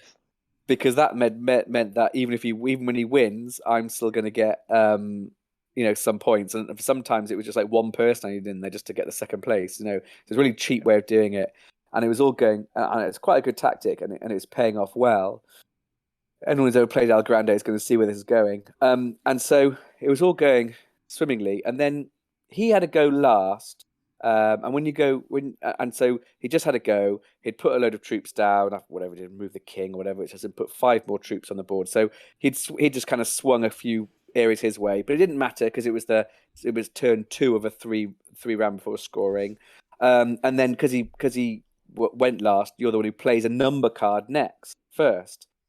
Anyway, so what happened was the next cards get turned over, and the scoring on this round is score every region, but only the first place scores. Oh, so he's just had a go. So bearing in mind, I've been playing for second place anyway because I didn't know this card existed. Because all the other cards were not like this. They were like max. Even if you got every single one, you're looking at max 10, 15 points. And even then, you wouldn't count on the second or third place. So this is every single region. Now, he'd just had a go and gained about 2 or 3 regions. And, they were going to swing back very quickly. But then he also then played his highest card. So he got a second go and took some more regions before anyone else could answer. And then got this scoring first in every place. And it was it was absolutely ridiculous. I went from 20-point lead to over 10 points behind. Like it was such a huge swing in points. It was just unbelievable. And I was close to a table flip because literally, but the worst thing about it is that card turned over, and I instantly knew the game was over, and I was like, "Fuck!" Yeah. Like there's nothing I can do because I can't because you can't play the same number as someone else, and he was going to play his highest card, and he got to play the card first. So unless I had a higher card, which I didn't, because he had his highest card, then there's nothing, literally nothing I could do to stop him. And if I knew that the card existed, I could have mitigated a little bit. But he still got 2 turns in a row to take loads. Yeah. So it's like, it was just a harsh turn of events. That is. It was really unfortunate. It's just kind of how it kind of fell, but it was just like the thing. To give an example, so that happened the second. No, so the second last turn he just got last, and then that card came up on the third, so the final round. By the end of that final round, I had taken enough back and done enough that I only lost by 3 points, even though he was more than 10 points clear of me. Like that's all I needed was literally one turn to rectify the situation, but it was just too late. Like it was just the damage was done. Like I couldn't recover, and it was. You think like, I've just put an hour and a half into this game where I've consistently played well, edged myself ahead gradually, little steps, good decision making, and then just get absolutely destroyed by this one card. And I just, I don't know. I thought it was so disappointing because I thought here there's going to be I finally found an area control game I enjoy. Sounds like that card needs to be burnt. Oh, it does. It does. Sounds game breaking. That does. Yeah. It was. I mean, you've only got to compare it to the other ones. Like, so the other ones are like score one region of your choice, right? Yeah. And so the max you can get there is, well, there is a bit where you can make a region worth 8 points. So the max you get is 8, but then there's always a second place, which is so somebody else is going to be getting 4, and there's normally a third, so somebody else is going to be getting 2 or 3 anyway. So you're like, well, the max gain you can get over the other players is, over every other player is limited. Whereas this is every region and only the winners. So it's just like, that is, I mean, that's a 30-point card. That's crazy. Well, it's 30 plus, yeah. I mean, because he wasn't winning every region, I should clarify, but he was just winning the majority. Like, but if you if he's had 2 turns in a row, take things over. Yeah, and I'd already been playing for it, so I'd already been giving him a couple anyway. Like hadn't been competing because I was just playing it safe because I had my point lead. Like there's part of me that goes like, okay, well, you've got to have better cards because that's the whole point of voting to go first or second or third. So you do need to have better cards, but this was just, it was just so. I think it was just bad luck, but it was just so kind of overpowered. It was just next level. And it really took the shine off it a little bit for me. But there you go. Other than that, I thought it was a great card. A great game. Sorry, terrible card. It is a good game. Spiel GR is winner 96. It was 96. It was. Yeah, crazy. it was a 96 Spiel. Yeah, I didn't know it was 96. I knew it was 90. Really good. I really enjoyed it. I hadn't actually played it before. It is a very clever game. Yeah. I tried to play it again on Board Game Arena and completely forgotten how to play it. So it's a great go on it. It's just like I'm pretty sure I remember how to play this. No, I can't remember how to play this. This is useless. So not without reading the rules again. But maybe next game. Indeed. Well, yeah.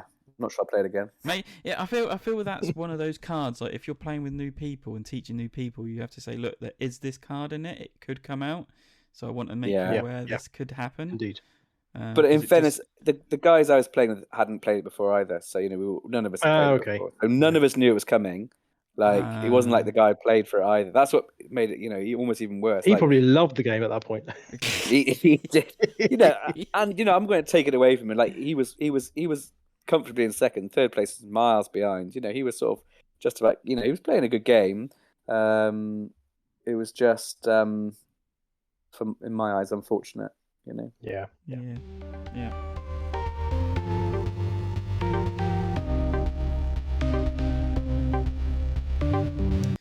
Right, so we're now going to push on and do me and Nick are going to do our top picks from Essen preview that you can all see all the games coming out at Essen this year on Board Game Geek, and so I think me and Nick kind of spent the last week or so scouring this very long list of games to find out. Yeah, there's over 1,000. It's crazy. Yeah, it's ridiculous. It's a while to get through. There is a lot of them that's already out, so they were eliminated from my list. There's a lot of demos. I did have pick one demo, but mostly all my games are available at Essen to buy. And there's also some things like there's a lot of German editions, so they were completely wiped out. And young kids games, as it's like, there's no point like even looking at. So I did narrow my list down quite considerably, but there's still probably a good 400 or 500 games that I've looked through, scrutinized, and I picked ones that stood out with unique stuff in it. So hopefully I'm trying to bring forward some games that not all the preview listers that have put up the usual same Gumph and Nick's stuff. But so yeah, I've got 16. I am going to just go through quick ones right down to 10, and then Nick can do the same because he's got 13 on his list. So they've got the usual. There's Great Western Trail Argentina, that's coming out. I've already got that pre-ordered. Joan of Arc, Orléans, Draw and Write. We've already spoken about that. Deal with the Devil, already spoken Bloody about love that. Orléans. Yeah, well, this is the Draw and Write one, Lewis. So. See, that's the problem I've got is I just massively overdid roll and write, draw and write during the pandemic because they were the main games that you could play over Skype. So I'm worried. I'm worried it's dead to me now. But Orléans is one of my favorite games. I do love it. I once gave up Joel had a copy of what's the Andes one that followed it up? It had an alpaca on it. Yes. Alpaca, no. Altiplano. Altiplano. That's it. Yeah, so Joel had a copy of that he was selling, and Mike and I both wanted it, and I gave it up for a bed as opposed to being on the camp bed in at the British at the UK Games Expo. He did, and I regret that to this day. I wish I just slept on the bloody camp bed. I wish I bloody got Altiplano because I love Orléans so much.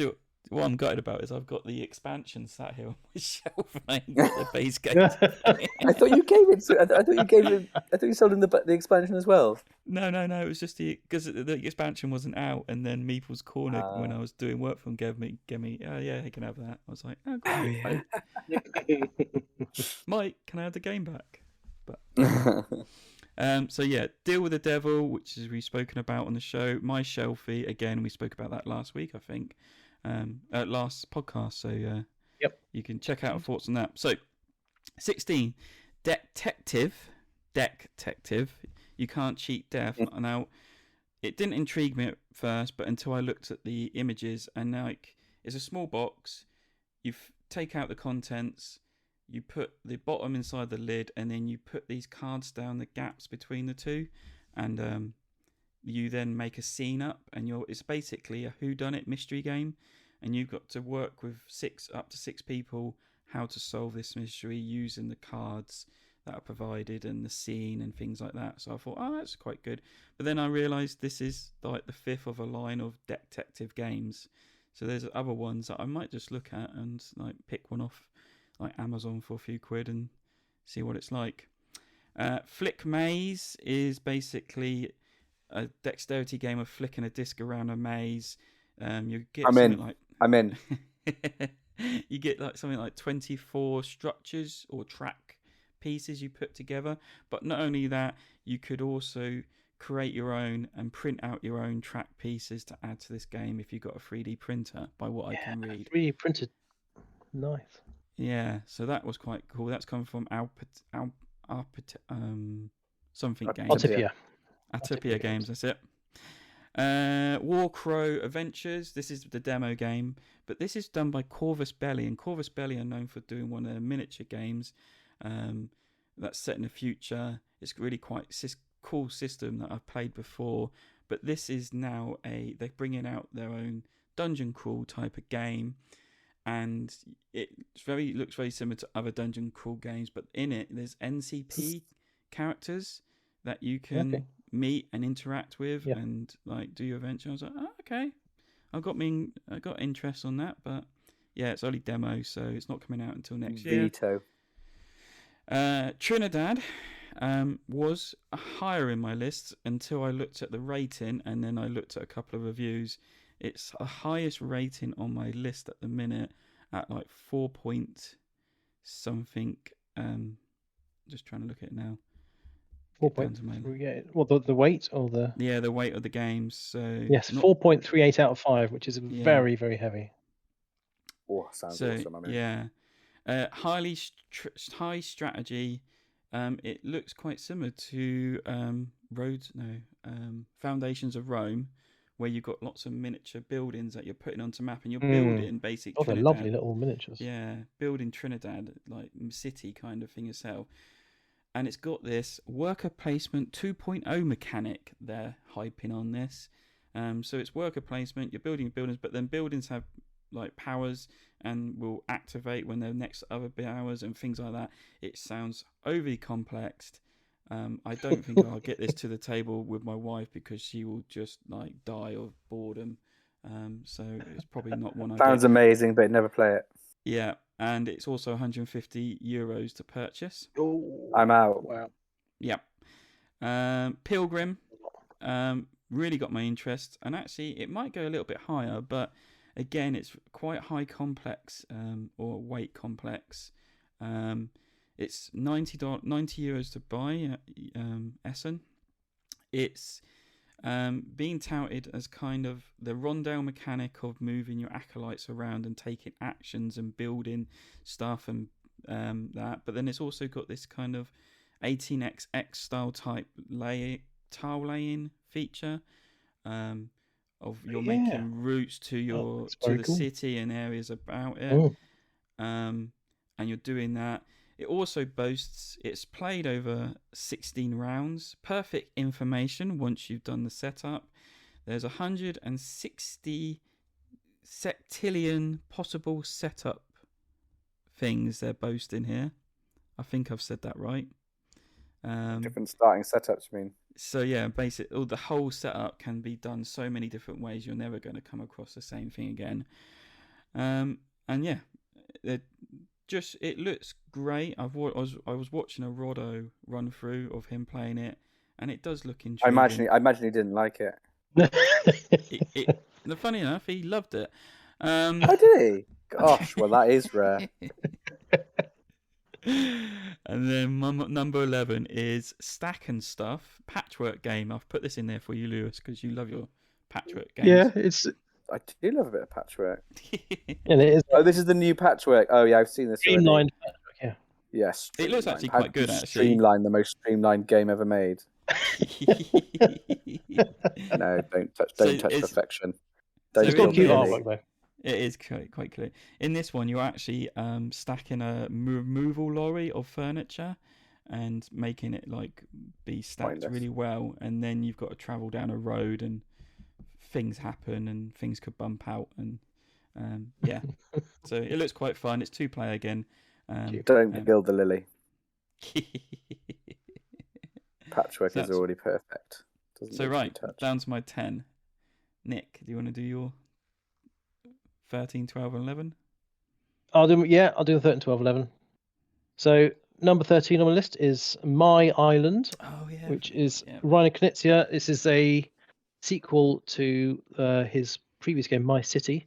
And again, this is a legacy game of tile laying, but this is using hexagons instead of tetrominoes, which the My City used. There's no pictures of it yet, so I don't know. There's not much information about it yet. But it's because it's Reiner Knizia and it's based on My City, which was a fun game. I was intrigued to learn more about it. Yeah, I played My City with the kids and the wife, and we all enjoyed it. A little bit anticlimactic at the end, but hey, that seems to be the same with lots of legacy games, really. So yeah, I'll probably pick this up and try it. Yeah, sounds interesting, this one. Then number 12, Tiletum. How do they pronounce this? It's the Latin word Tiletum, something like that. So Tiletum, I'm going to say.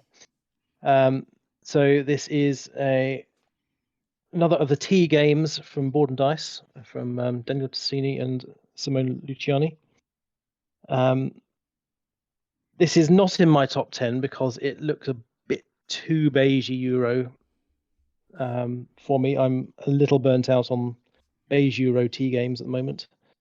But having watched a few playthroughs of it, it's got some nice mechanics. It's got some nice use of dice action selection.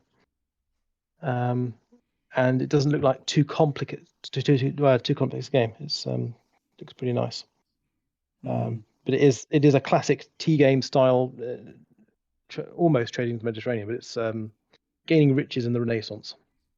using dice and resources. So that is my number 12. My number 11 is King of Monster Island, which is a more kind of a sequel to King of Tokyo and King of New York. But and I don't know a huge amount about this because I haven't looked a huge amount at it, but it's got a great big volcano in the middle, and you're rolling dice which fall on and can knock over the monsters. I'm pretty sure this is already out in the sounds Meeple's fun. Corner now to buy. So, It might be. I haven't seen anything more about it. So it was the first time I'd seen anything about it. So and this is Richard Garfield again designing. So it looked quite fun. So that was my number 11. Okay, yeah. So I split my shortlist up. I didn't really do like a top 10 like we have done in the past, mainly because I wasn't so worried about what I would buy if I was there, so I didn't have the stipulation that you did, Joel, for saying it had to be something you could buy there, and sort of discounting certain types of games and things. So mine is literally just taking the Essen preview from Board Game Geek and looking at anything that I thought sort of really took my fancy. And that includes things that are demos, things that might even be out already. I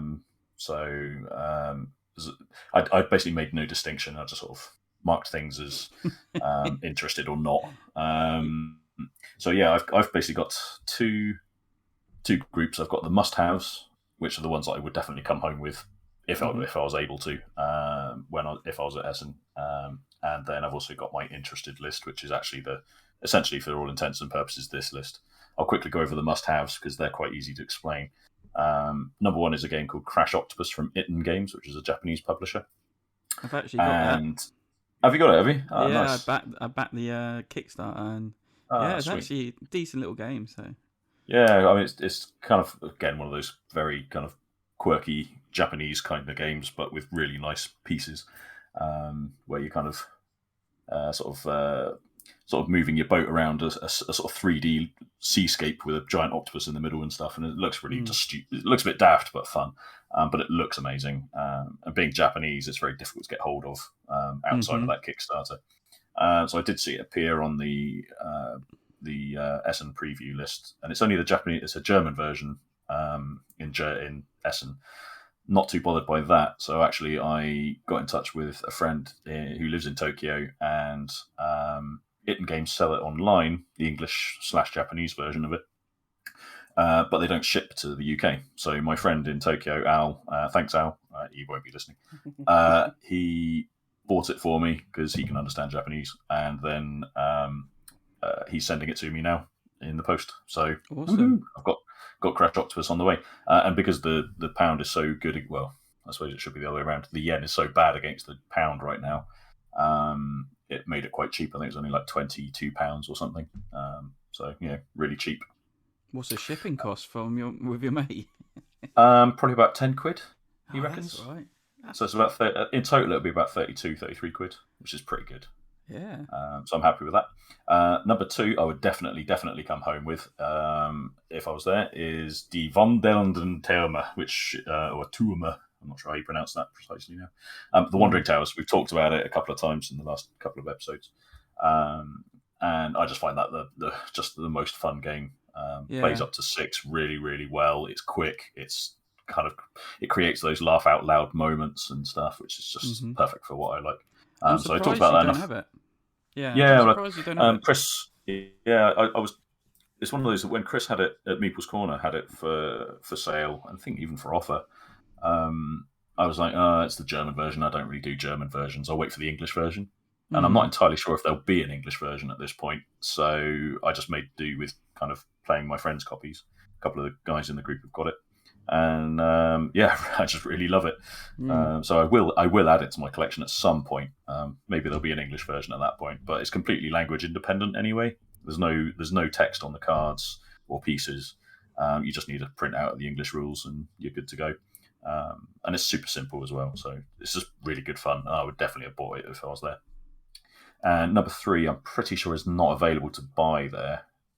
It might be, but I don't think so, is Encyclopedia, which I think I talked about in the previous episode when I was, I played a demo round, I think 2 rounds at UK Games Expo, and instantly went onto Meeple's Corner and pre-ordered it. Well, I didn't say. I made Chris go and find it so he could put it onto a pre-order list, so I could then pre-order it from Chris. So I've got it on the way. That will be end of November, I think. So I'm pretty sure it won't be at Essen to buy, unless they've got a limited number there or something. I'm just looking because I've got it on my preview list. Because I thought most of my stuff was Encyclopedia. Oh no, it's demo only. Apparently, it's coming out. Very end of this year. So that's a shame. So it's definitely one I would have gone to the stand to go and play a whole game of it if I could have done. But there's a couple of other games that Holy Grail Games are doing, so they'll come up in a minute. But yeah, Encyclopedia would be definitely one I've gone and seen, and it is a must-have because I've already pre-ordered it, so kind of a bit of a cheat. So the 3 that sit outside of the top 10, I didn't really. I kind of ordered them. I think I'd probably have to consider them a bit more before I firmed up the exact order. So the top 10 are kind of more like these are the 10 games I'm most interested in, as opposed to a particular order. But the 3 that kind of just sit outside of it, there's one called Corral, which is kind of like a South American pyramid building kind of game with a bit of auctioning and sort of movement action points and all that sort of stuff. And it's got some really funky looking kind of South American Incan kind of temple pieces and stuff like that. And it basically looks like exactly the kind of game that I quite like. It's got relatively straightforward, simple mechanics, but a really striking table presence. So it's definitely one I'd have gone and looked at. It reminds me of another game that involves a pyramid. Queen Games did it, and I actually liked it. And I can't remember what it is. It'll come to me in a minute. Luxor? That's it. Reminds me of that because it's got that spiral into the centre of the board kind of shape. So that's right. Yeah, so it does have that a little bit. Yeah. So yeah, I quite like. I mean, I'm kind of tired of seeing the South American, Incan, or Peruvian kind of games with all those Teotihuacan and all those kind of heavier ones. This feels a bit more like a lightweight kind of version of those, though, which is what I quite like. So yeah, I'd have definitely gone and had a look at that, and given more time, I might have kind of maybe had it might have actually hit the top 10, especially since it's designed by Klaus-Jürgen Rieder, who is the designer of Carcassonne and Downfall of Pompeii, which are 2 of my favourite games. So yeah, it's interesting to see a game from him for a start, because it's been a while since he's published anything big, I'd say. So yeah, that's number 13 anyway. Number 12 is one that I was desperate for Joel to try and pronounce, and I'm not even going to try and pronounce it either. But it's I noticed on the preview there was a Vietnamese publisher. I think they're called Board Game VN. So Vietnamese, they're coming with a whole bunch of games. One of which is, I'm not even going to try and pronounce it, but the translation is The Classroom Super Beast Milky Way, which sounds just mental anyway. But the thing that made me want to put it on the list, just for the sheer hell of it, is the subtitle: Use chicken drumsticks to fight monsters across the galaxy. So, yeah, I'm desperate to see what the hell that is. I'm just trying to see. Oh, no, that's not it. I was just seeing if I can get a reader on here to read it out, or see if the reader can read it out. Because it just looks horrendous. But anyway. Yeah, I mean, it's all in Vietnamese, basically. So, yeah, if you can speak Vietnamese, I mean, I'm pretty sure it won't be in English in any way, shape, or form either. So it'll be a bit of a strange one. But it looks like you've got. I mean, the thing that struck me is it's a Vietnamese publisher who you don't. It's very uncommon, if not first time I've ever seen one. And second, they're coming with a whole heap of different games, all of which seem to be very high production. So I'd have gone around there just to have a look and see, what else they've got, and it's just very intriguing to see. A game of such high quality visual appeal from a country that you've never even seen games from, really. No. So yeah, really, really interesting. Plus, it's got little chicken drumstick sort of pieces, so I'd kind of be tempted just for those. Yeah, definitely. So yeah, I just for the laugh of it, I'll read out I'll try it. It's something like Lopok Mat Nugu Siu Thu Nagn Ha. Something like that. That's about as good as it's going to get. It is. Sorry to any Vietnamese that might be listening. I might try and add in a actual a readout of it. Lớp học mật ngữ, siêu thú ngân hà. Which translates into Password class, Super Beast Galactic. And just for fun, here's Sam's attempt again. It's something like Lopok Mat Nugu Siu Thu Nagn Ha. Lớp học mật ngữ, siêu thú ngân hà. Let's see what it Hey is. Siri, read this. See how close you are. Okay, so the final one that just sits outside, mainly because of the name of it more as much as anything else, is one called the Belgian Beers Race. 3 days of racing through Belgium and its breweries, which is basically a race game with point-to-point movement, where you and your competitors are sort of making your way around Belgium to visit as many breweries as you can, try as many different beers as you can. So, right up my street, basically. It looks a bit of a hot mess when you sort of see the board and things. So I've got no idea how it would play. And that's why it probably sits outside, just because, I mean, it looks, again, high. It looks like quite high production, but it looks a bit of a mess. So but I've definitely gone and had a look at it just because of the theme. Yeah, I'm surprised it's not higher in your list, but because it's got beer in it and Belgium. Yeah. Yeah, it does look a bit like there's a lot going on there. At least it's not beige like some of the games that are turning up in a. Yeah, I didn't want to say anything, but the only one I'd have taken exception, the one that sort of sparked me with listening to your guys' lists was Nick's pick, Findorf from Friedman Fries. And I think everyone knows my opinion of Friedman Fries, but I mean, after Power Grid is a really good game. I really enjoyed playing that, and Lewis is absolutely right. It's a really good game. But for my money, Friedman Fries disappeared up his own arse right afterwards, and just everything's got to start with F. Everything's got to be green. Everything preferably is 2 Fs, so FF, so fast forward or whatever. I can't stand the experimentalness of a lot of his games. And so as a result, I just instantly he's a black mark. He's a blacklisted designer for me. I just don't want to touch anything. What's I was watching the Dice Tower's worst board game covers video a week or so ago. Right. And they had his new one, which has got like that out of focus pheasant on the cover. It's just like, is that deliberately bad, or is he trolling everyone by doing it? And either way, I just find that it's like the 504 game that he did. It's like, so really experimental and everything, but he's basically charging people for playing his experiments, which are all naff and crap half the time. Anyway, whatever.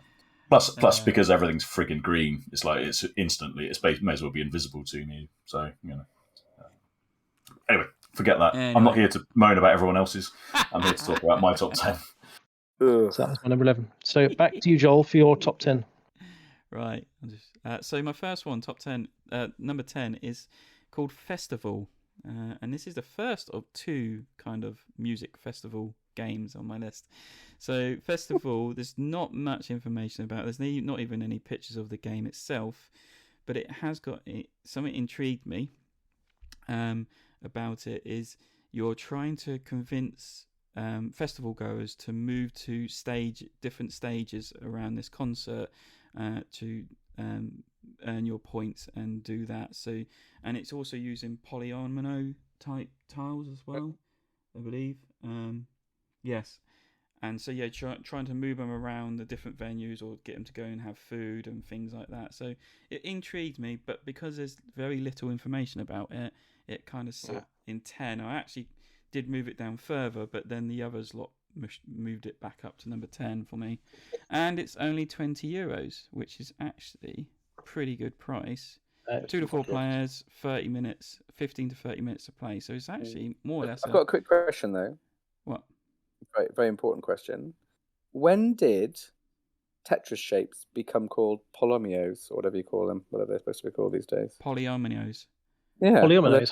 They're Tetris shapes. They've always been Tetris shapes. So Tetris shapes are technically tetrominoes, because they are 4 squares, whereas polyominoes can be any number of squares in the shape. Yeah, that's why we have Nick on the show. I don't know why That's tetromino right, is 4, but it should be quadomino. Well, no, tetra is Greek, isn't Well, it? It's Greek and Latin. Oh, is it tetra for? I would have thought it would have been 3. Quad. That's why Quad is Latin. Tetra's Greek, isn't it? You tell me. I don't know. I don't speak Latin or Greek. I had to do a bit of it in my. Well, comes into my. That would make sense, though. Loads of stuff in my degree. I bet there is. Yeah, I'm not even going to pronounce the designer's name. It's like Elio Punjanus or something like that. So I'm sorry if I butchered. You did that. try it. Yeah. I always like to challenge myself and make myself look a fool half the time. So it looks interesting. Needs more information on it. It's a cheap game, so it can't be. It could be just worth a hit and pick up and see what happens. So yeah, Nick. Okay, my number 10 is as we discussed last episode. I think it's the Puerto Rico 1897. Which is on my list merely because I want to see what changes they've made to it to make it to take out the hidden slavery bits in it. What the sit on the left of the newbie to win every game? Yeah. Oh, that as well. Yeah. See if they the tactic that wins Puerto Rico. That classic tactic. Sit on the left of the newbie. Yeah. Everyone knows it. You get people fighting to get in that seat, and you're like, oh, okay, you're gonna do that. You're gonna be that guy. All right, good. So I want to see what changes. No, you want to be on the left of the newbie, don't you? So the newbie's playing into you because the newbie will always craft, and then you get to sell or ship straight away yourself. Yeah, before anyone else can. Before it gets full. Probably sell early game normally because that gets you the money. That's the hardest part to get the money. I own the 10th anniversary edition of that game. I don't get me wrong, I love that game, but it's just unplayable for me now. I mean, I can't play it with. I can't play it with people who haven't played it at all because, like I said, I just sit there watching what they do wrong, and I can't play it with people who are vaguely good at it because I just sit there being cross at them making incorrect moves, which then ruins my game. Indeed. So I want to see if they fix that kind of thing and how they've changed it. And it's €45, which is a acceptable amount for a new game. Yeah, well, someone has to buy it. The real game of Puerto Rico is really, really good. I mean, is this the one that they've recently released a new version, haven't they? Where they renamed all the. Yeah, we talked about this, didn't we? Yeah. Yep, indeed. Yep.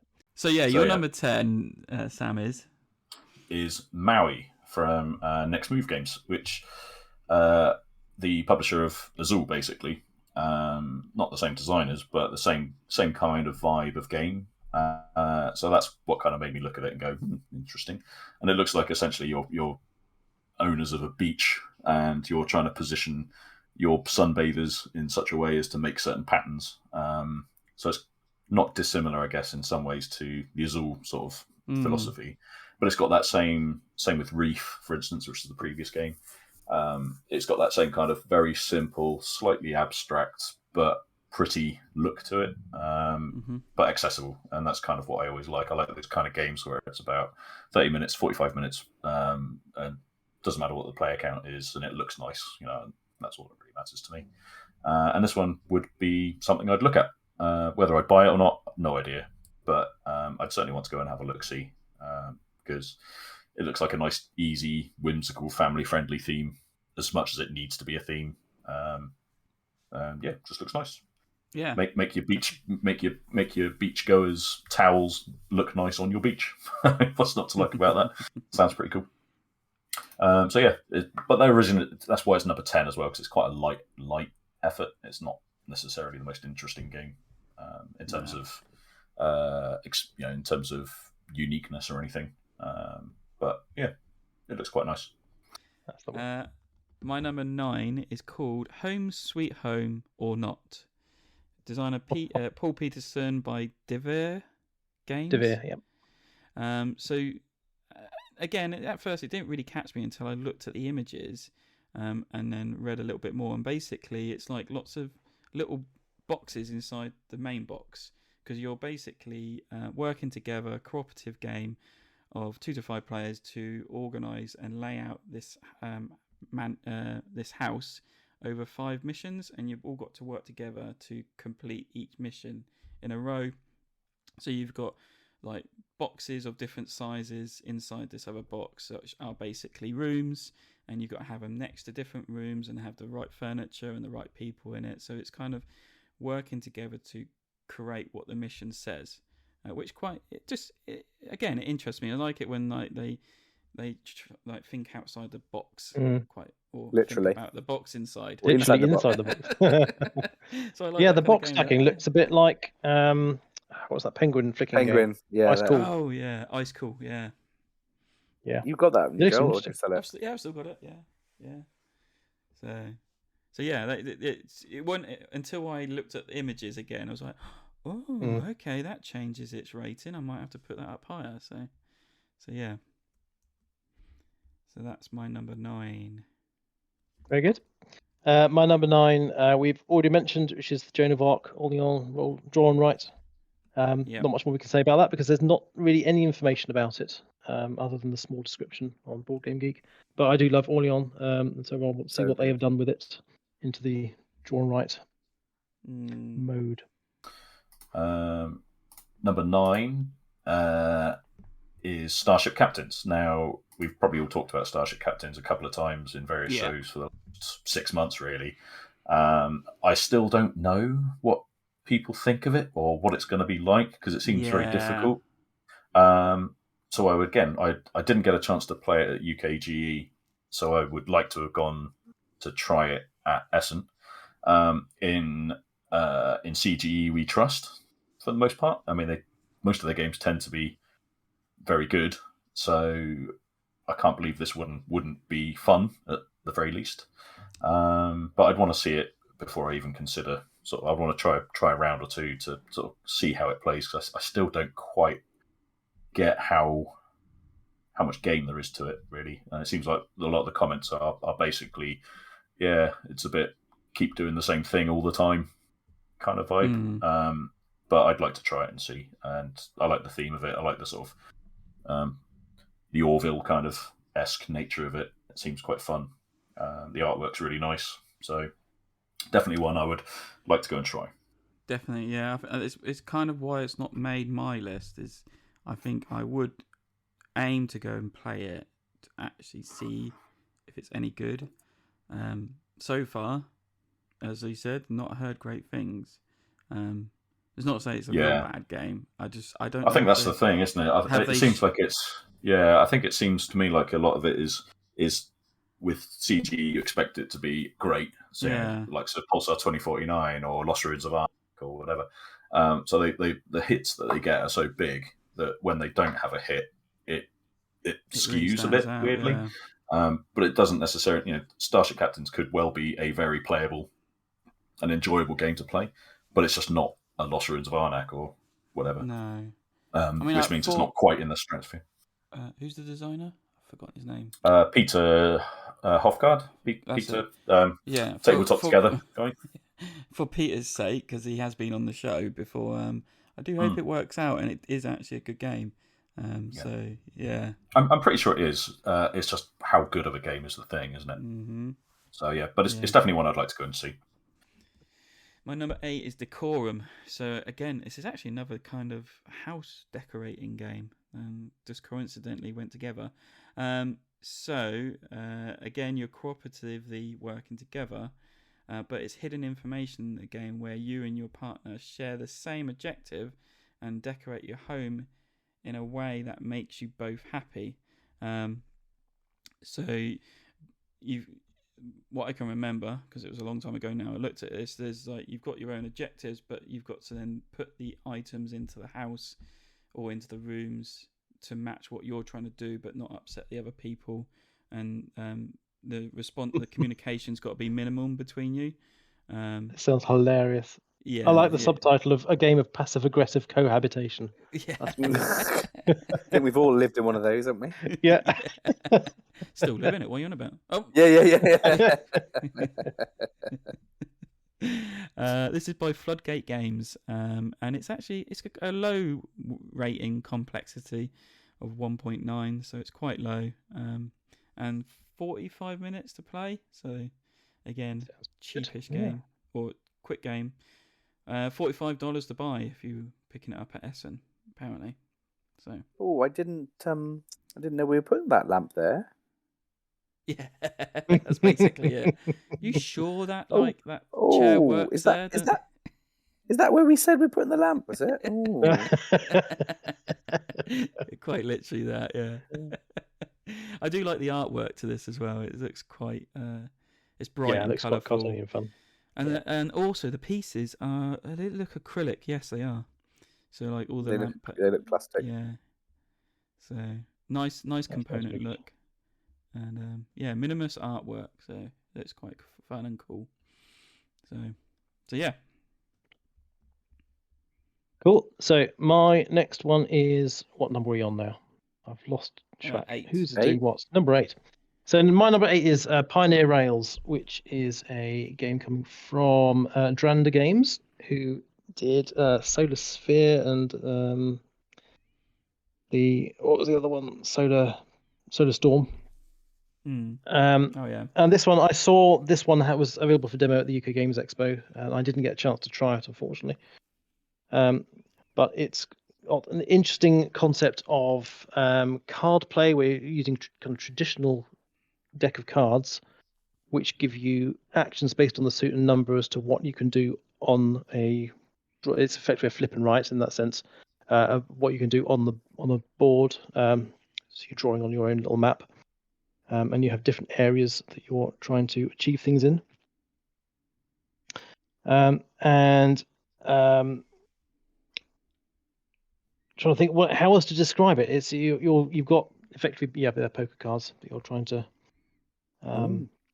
influence what you're doing. There's not much information on Board Game Geek about it at the moment. In fact, there's no images, so I'm going by the image I took at the Games Expo. But it's very colourful hex map. With various bonuses around, and it just intrigued me, the theme and the colour. I was going to say it's such an original theme as well. You don't often see a board game about trains. Trains in the Old West. Sarcastic it's now. A classic. You spotted that one. Yeah, slightly easier one. So it looked quite fun. So I'm looking forward to finding more information about that, and that is for demo, not for sale. What I was meant to add in with decorum, I'll just put this on the end, is there's 30 unique scenarios to play through. So each time you do... Oh, cool. Yeah. So you kind of work through like a campaign-ish kind of mode with the people. And it looks quite interesting because you basically get 30... What's happened to my voice? Been talking for too long. Apparently so. So basically, you like open up the first one, you work through it, and if you do it well, then you go on to the next one, and you each get different stuff coming out of these envelopes. So that was another reason why I put it on there. I was like, I like that when there's an envelope opening. So, next on the list, number 8, is Heat: Pedal to the Metal, which is the new game from Days of Wonder. Been a couple of years, 3 years. Since they've really released a new game. Was it Deep Blue? Was that the previous one? That was 2019. It might be. I mean, I think it was 2019. So it released. I remember playing it for the first time at Tabletop Gaming Live in London, and I think that the last time we went there was 2019. But this is from the same guys, the same designers. So this is again why I'm treating this one with a pinch of salt, because normally a Days of Wonder new game, you're like, oh, that's instantly on the list of things I want to check out. But Deep Blue was a bit iffy, and this is the same designers. So I'd be interested to go and see. But I do like a race game. I just hope it would do something a bit different to all the race games that have come before it. Because the likes of Downforce, for instance, is brilliant. But is this more on it looks a bit more like it's on a sort of Flamme Rouge kind of esque vibe to it, maybe. Just kind of card-based movement. So we'll see. But it's got funky little old school F1 cars, and got a really nice look to the graphic art and stuff. And yeah, that's kind of all I've got to say about that. I didn't add it to mine, even though I do like a racing game. It kind of gave me the same vibe as Downforce, and I thought, well, I've already got one of those already. So, but yeah, and Downforce is so good that it's. I think it feels like if you like racing games, you only really need one because they're all basically the same thing a little bit. Yeah. So it'll be interesting to see if this one does something a little bit differently to the other ones. But it plays up to 6 as well, though, which is always. I know that's a theme for this episode a little bit. All the games that are coming out that are 6-player. So this is another one for the list. And it looks like a fairly quick one as well, which is nice for a race game. There's nothing worse than a race game that takes 2 hours to play. So hopefully it is as quick as they think. Cool. So yeah. So my number 7 is the second festival game. And this actually has got me more interested because I, again, was watching a Roddo run-through of him playing it. And I was like, this looks good. Roddo. There's no way like this one. I can't tell. I didn't get that far to find out. So this is called Coming Together. Or Come Together, No, sorry. Come Together. Come Together. Come together right now. Gotta be careful. Yeah, I'm singing it so well we'll get picked up on copyright. I'm like, God, that's a carbon copy. They're just playing the Beatles there. So this is from Chili Fox Games, I think that is. Midway complexity. It is a worker placement game, and you are working to create your own festival this time, and bring in the people, bring in the bands, bring in like the media, and get more notoriety about how good your festival is. The great thing about it was when I was watching it is it's worker placement. There's like 4 areas you can go to place your workers, and each area has about 4 spots. And depending where you put your workers, you might get a little bonus for where you place it on the spot. But you're also trying to pick up the cards to build your festival. So where the spot is usually a card above it. But you don't get that card straight away. You only get the cards when someone activates that section. So they have their workers and people can go there and the spots fill up. But until all the spots are filled up or someone activates that area is when everyone collects everything from that area. So it's like, oh, okay, so you could be sat there and nothing happens because no one else is going there or no one's activating it. And you will be just without workers. So yeah, I was like really liked it. And what I did like is the name of the bands they've created, but they've kind of mixed it up with board game titles. So we got things like Great Western Cowboys and Tiki Taki 2 Raid, or the Cascadians. The Dixits. The Dixits. Is that right? Is that one of them? Is it? Yeah, as in Dixit. The Dixits. Yeah.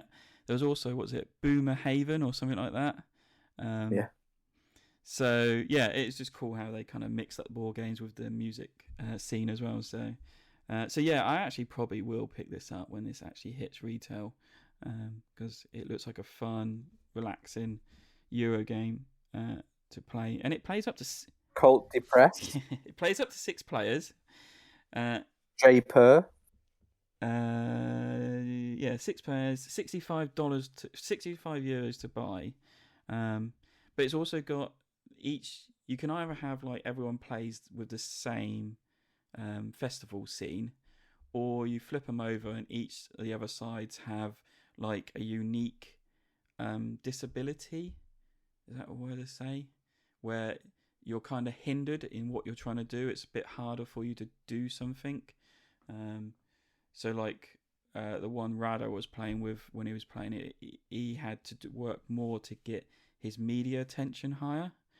Or one of the other ones, you can only have so many stages. You've got one less stage spot you can have at your festival, things like that. So it kind of like handicaps that player if you play on the harder side. So I was like, oh, okay, so there's some good variety to it. And things like Kalis Whisper. So that has come together by Chili Fox Games and Voodegard Elsin Stilurum. I've said that really badly, but anyway. Love it. I'm really sorry. Number 7 for you, Nick. Quick. So move my on number before I get 7 hate mail. is Turing Machine, which is published by what was that? Le Scorpion Masque, apparently. Mm-hmm. And this was a hot game at Gen Con. I think it sold out at Gen Con. So this is going to be available for sale, €37. So it's a very decent price. And this is like a kind of a multiplayer logic puzzle with a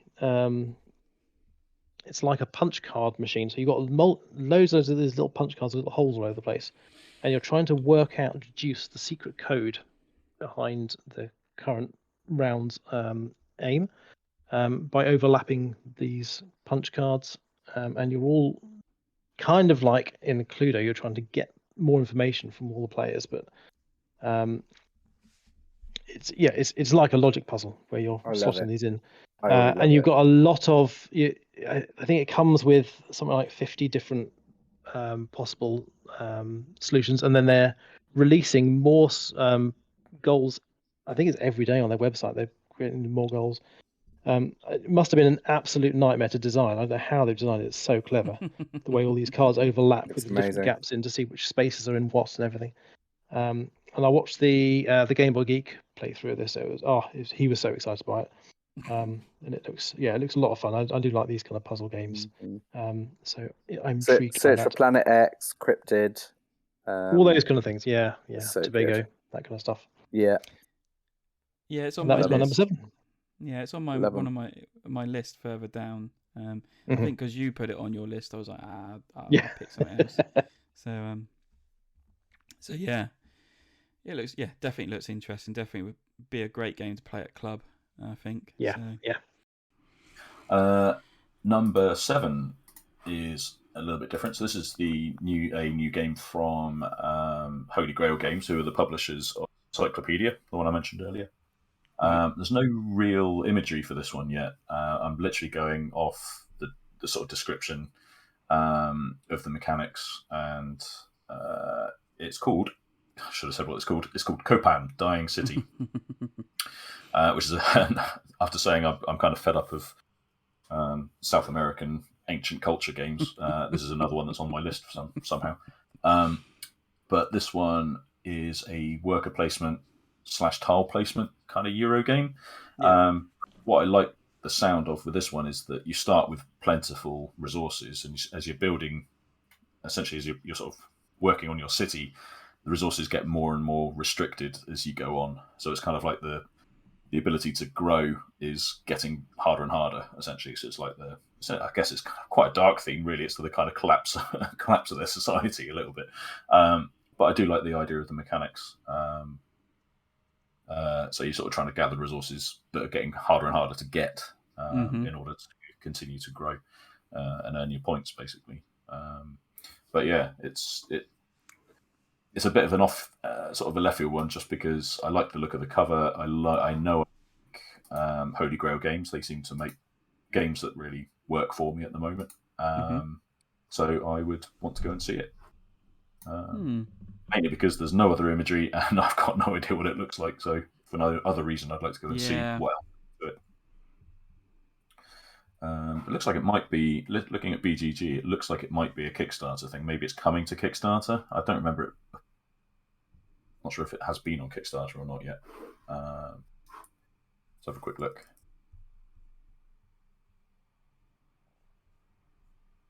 Yeah, I'm pretty sure.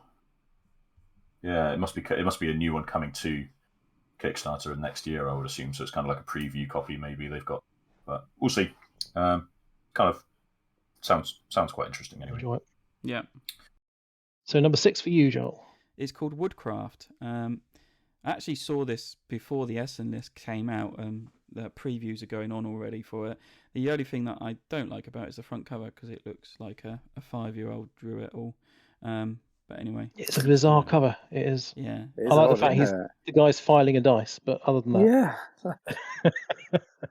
so weird. Why has he got green hair? It's the highest of my top 10 in its weight complexity at 3.75. But when I was watching the video, I didn't think it looked that complex. I think I'm surprised it's that marked that complex. It didn't look that complex. Yeah, I agree. No, it looks a bit brain burning for what you got to do, but I mean, it looks like a standard. I mean, it's Vladimir Suchi's designer, so it's going to have that Suchi complexity. Oh, is he the guy who did that one on Mars? On Mars. Oh, is it called On Mars?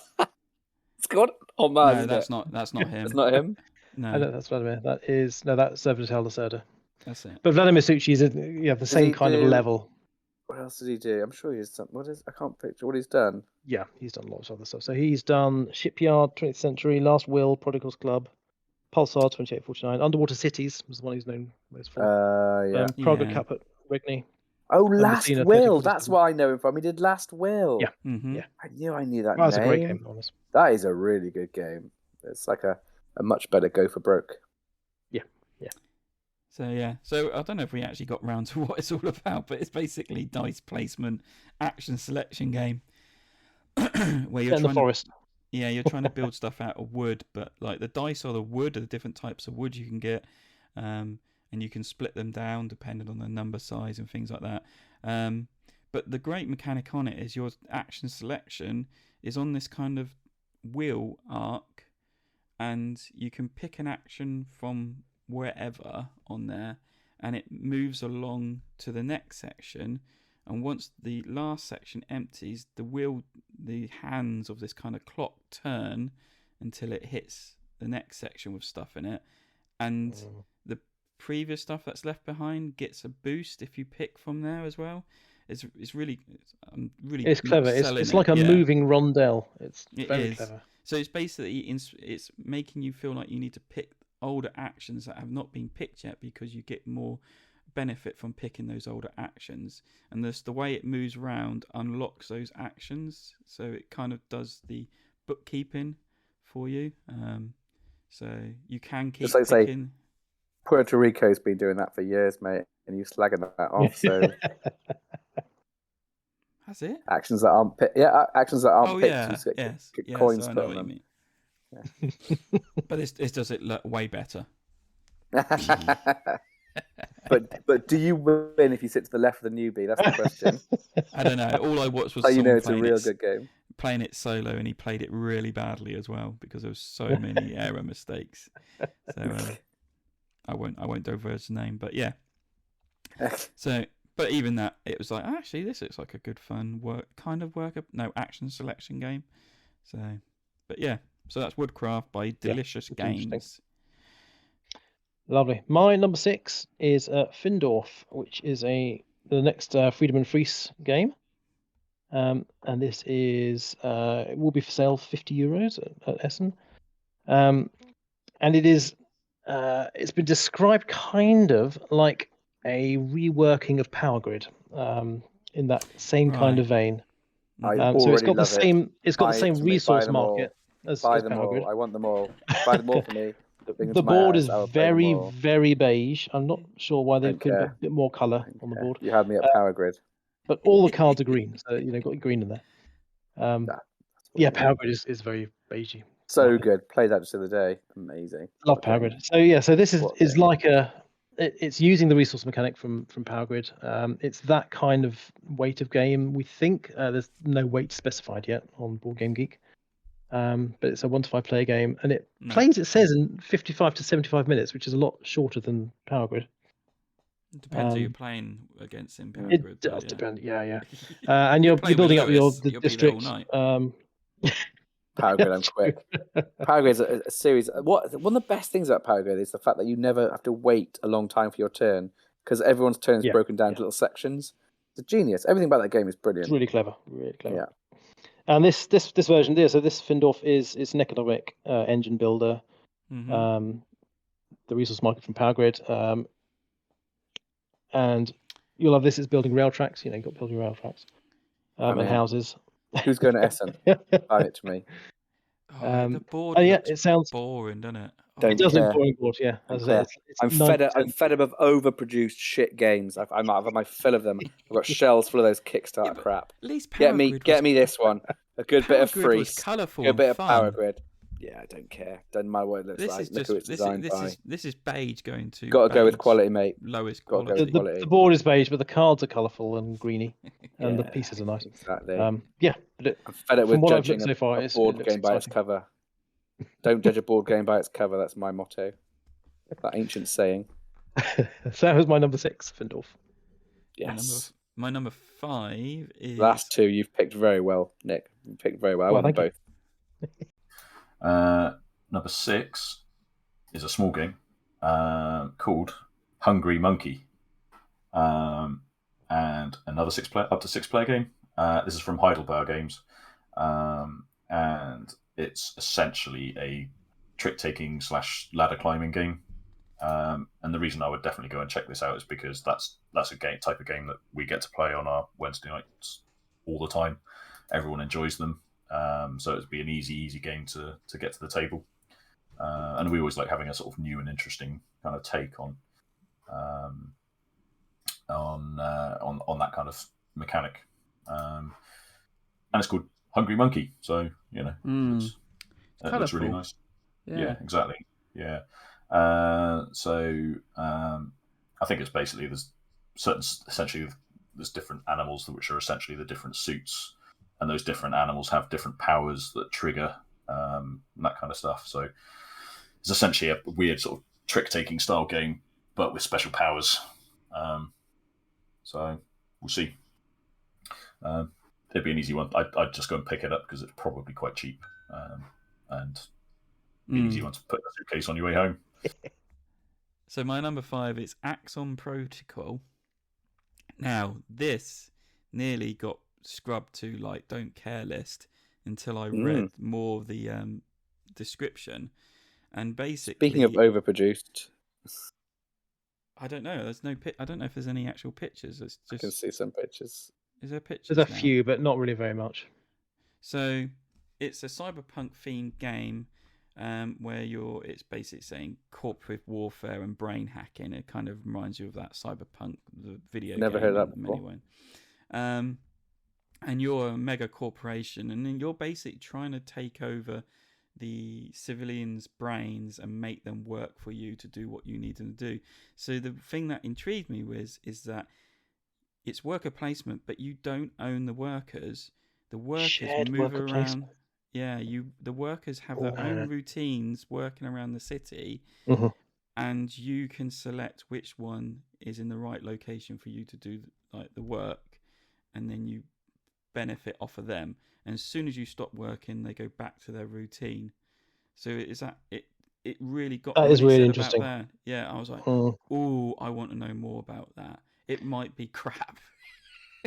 Well, it's got. I mean, of the 7 ratings on BGG, 3 are 10 and 3 are a 9. Oh wow! So if you can count 7 ratings, but the 3 comments there. One was the really good. designer. 5 were the artists.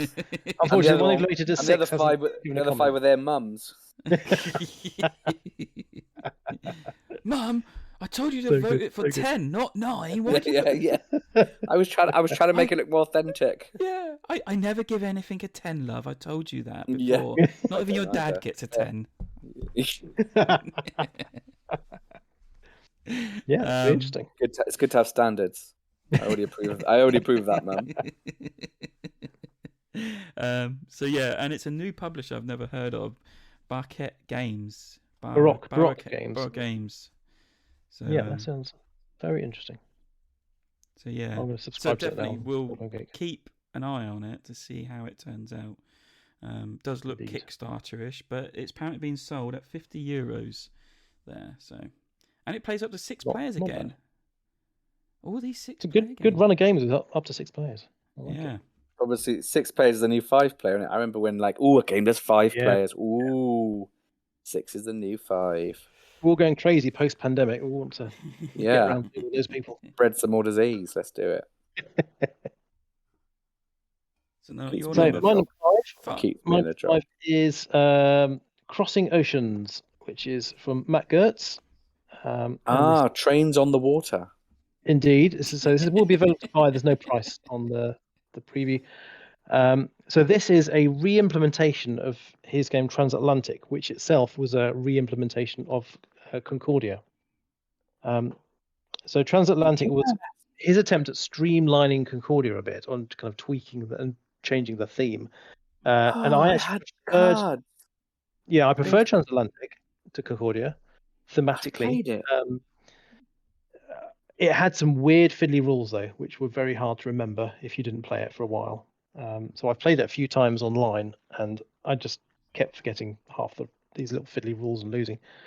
So this is a reworking of Transatlantic, from what I understand. Again, and it's set in the golden era of ocean liners at the turn of the 20th century, it says. We don't know much more about it than that. There's not many images, but I'm hoping it will be an even less fiddly version of Transatlantic, because I did enjoy that one. Yes, I remember Transatlantic now. I've had to look at some pictures to remind myself. In what way is it Concordia? It uses the same cards mechanic where you're playing cards for actions, and once you've run out of cards, you can pick them all up, and then the cards themselves will score points and things. Do you remember playing it? You played it at my old house it was Mike's copy. Yeah, Mike. Mike had a copy. Yeah. And we enjoyed it. I think I remember liking it. Yeah. Yeah. Yeah. I think I would take Concordia any day, mainly over the theme. I mean, gosh, who gets excited about turn of the century shipping liners? It's as bad as getting excited about trains, isn't it? No, sorry. Sorry. We've just lost the last viewer, last listener. I've managed to alienate the last person. They're not coming back. So I'm looking forward to finding more about it. Definitely. Again, strong pedigree. Indeed. So your number 5 is actually appearing on quite a lot of preview lists already. So this is Airmail. That was it. Yeah, I've seen it on quite a few of the creator preview lists. So tell us what this one's about then. Yeah, so it sounds like I'm actually on trend for a change. Quite nice. Not just making stuff up as I go along. This one actually sounds like this one might actually be quite good. It's basically a kind of historic. I suppose it's kind of like a route building style. I'm not sure if it's sort of pick up and delivery kind of. Well, calls it airmail. It's got to be pick up and deliver, isn't it? Really. Yeah. But it's essentially a mail delivery game based in North America in the sort of 1930s or something like that. So it's got this very kind of retro kind of vibe to it, which is quite cool. But you're essentially an airplane owner, or airline owner, I should say, and you're trying to sort of earn contracts to deliver to different routes around the US. But the only reason this one kind of got out on the list was I heard of the Secret Cabal talking about it a couple of episodes ago, I think it was, and I think they played a copy or played a. I'm not sure if they had a copy or whether they got a preview copy or something. Can't remember now. But anyway, I think you might be confusing that with something else. Am I? Yeah, I know what you're talking about because I listened to the same one, and I actually think there's actually a land one. Oh right. Oh maybe. Yeah. So yeah, I mean, it seems very similar in terms of mechanics. Yeah. It sort of seems like it. Oh yeah, because it's the. Oh yeah, no, you're right. Because the one they played, I think, was one where you'd end up delivering other people's mail and stuff. Is it called? Yeah, to be fair, that that one might just be called US Postal Service or something. I think it is. Yeah, so maybe I've added this to my list completely randomly. So I'm not on trend. I'm just lucky. Yeah, so because in that one you were talking about the US Postal Service, so you get like the sort of stamp printer, don't you? That's right. Yeah, that's right. I don't think that's. This is a different game entirely. Yeah. So, by accident, I picked a really good one. But yeah, it does look really nice. It looks quite simple and straightforward. Goes up to 5 players, which is always good, and it's got little plain sort of bits and bobs, and it looks like a really clean design. When I looked at the pictures, I was like, this looks like a really clean and tidy kind of board. not too cluttered. Because I think with even Ticket to Ride can look quite cluttered when you've got like a lot of trains and stuff on the board. It can get quite a messy look.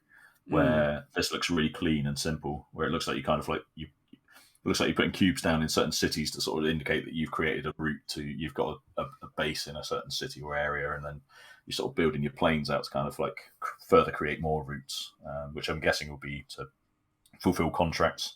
So it's going to be fairly. I guess it's a bit Ticket to Ride-ish in a sense, or yeah, I suppose it kind of has. What's that airline? Airlines Europe was that one? Kind of has a little bit of a light vibe of that, maybe.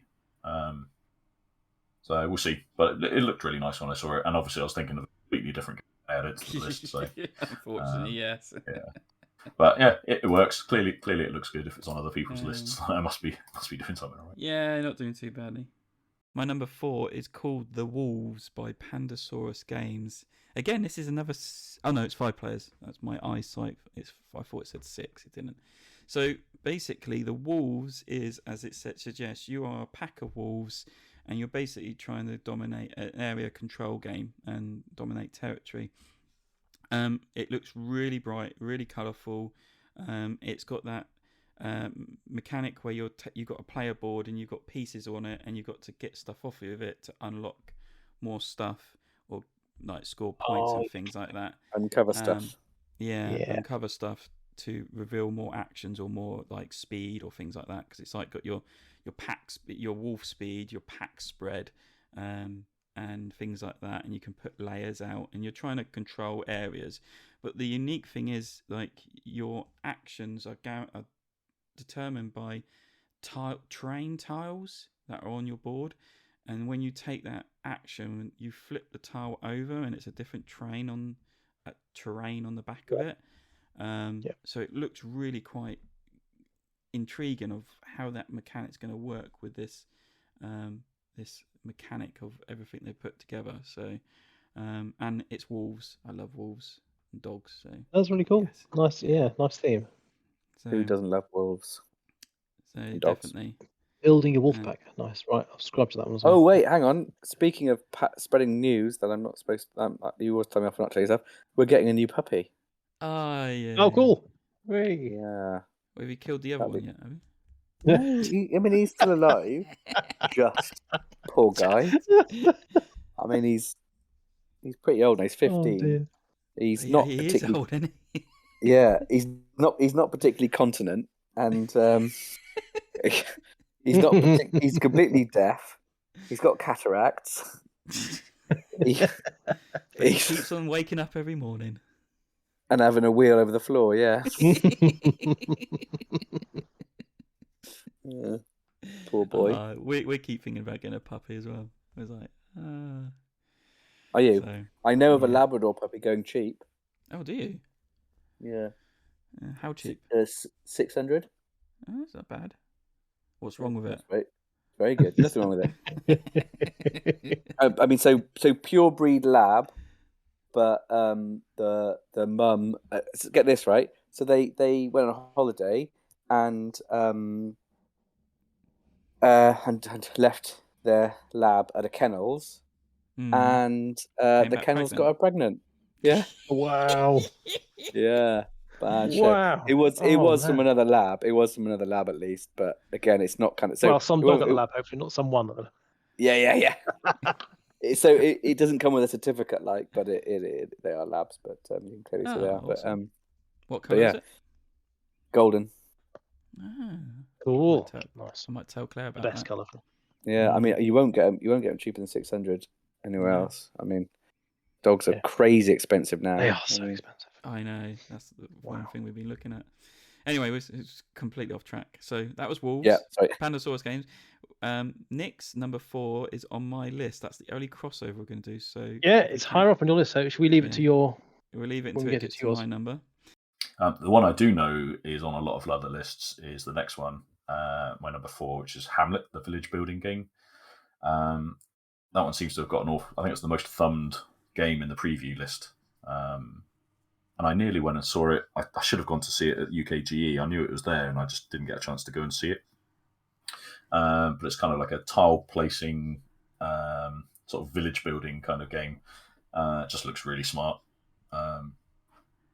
I'd like to go and check it I'm out. surprised with this because Nick didn't bring this up at all in his list. I just noticed he's done the solo mode. Yeah, he's done the solo, so he didn't even big himself up on this game. Wow. So... well, I mean, either that means he didn't want to be too nepotistic, or he doesn't like it. One or the other. I think he wanted to say nepotistic. yeah.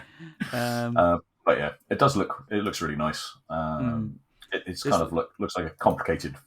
Don't know what it looks like, really. To be fair. Yeah, it's it reminds me a bit.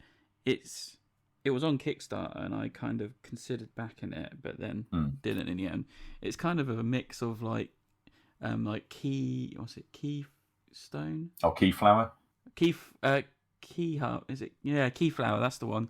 A bit of that. But it looks like Keyflower, but it looks nice. Yeah. It does look nice. You've got a massive cathedral or church being built in the middle, and coloured meeples. So yeah, it looked quite interesting what they were doing. It was just like, I really would like to play it before I kind of put my money into it. So, but unlike other tile placement games, it's quite interesting that the tiles and the pieces are different shapes. It's not all hexagons or squares. It's like they're all sort of random sort of shapes. Yes, like triangles, or not even triangles, like weird shapes with like a hexagon with a triangle stuck on it and things. And yeah, so it's intriguing. And it looks like it might be the sort of game that would actually get played in my group. So, yeah, it looks quite nice. And seeing as I didn't see it at UKGE properly, I'd definitely go and check it out if I was at Essen this year. So now number 3, and this is a bit of a cheat because this is a Kickstarter that is literally on its way to my door now. Cool. It's called Keep the Heroes Out, and this is a Clank deck building game, but the opposite way round.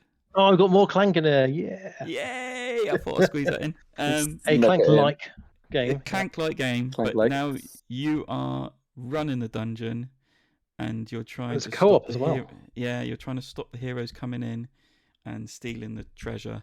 And cool. I really like the look of it. It looks cool.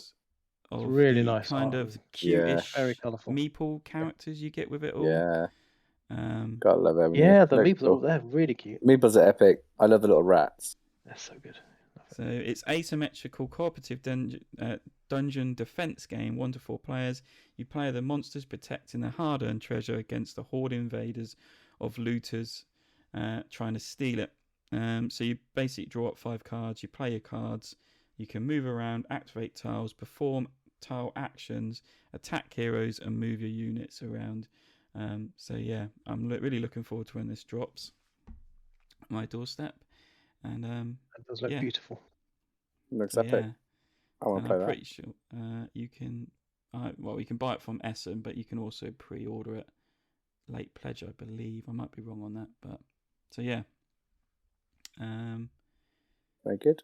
Very nice. My number 3 is Atiwa, which is another new Uwe Rosenberg game. This is for sale, €50 at Essen. And it is all about you are building up your, I think it's like a bat sanctuary, but it's kind of you're building up a reserve of endangered species, but the cover has a big bat picture on it. And it is in Uwe's kind of style. You've got areas that you're trying to create more animals on, but it's got this nice little grid system on each of the cards or tiles where you're trying to get your terrains together. And it sounded cute. It was at UK Games Expo. I didn't get a chance to look at it anymore there, but it looked very interesting. And so I'm looking forward to finding out more about that. And that's from Lookout Games. This seems to be on everyone's hype list at the minute. So yeah, it's be interesting to see what it does. It's got a very strong track record, isn't he? Yeah. Yeah, for this style of game, yeah, and it's about the same weight as Agricola, so it's that. I think it's that kind of. Yeah, I mean that's style and weight. Original classic, isn't it? How many players? It's going to be good. Is it Interestingly, I've got Caverna and I've never Is- played Agricola. It's 1 Oh, to yeah. 4. Caverna's Oh. got. I like Caverna as well. I don't particularly like Caverna, that's why I don't really play it. There's something broken in it that I remember that something people just exploited all the time. I think it was like the Office extension. You can then start, once you built that, you can then start building outside of your cave area. Mm-hmm. And every tile outside your cave area was 1 extra point, which then just broke everything. Okay. Yeah. So I've never broken it.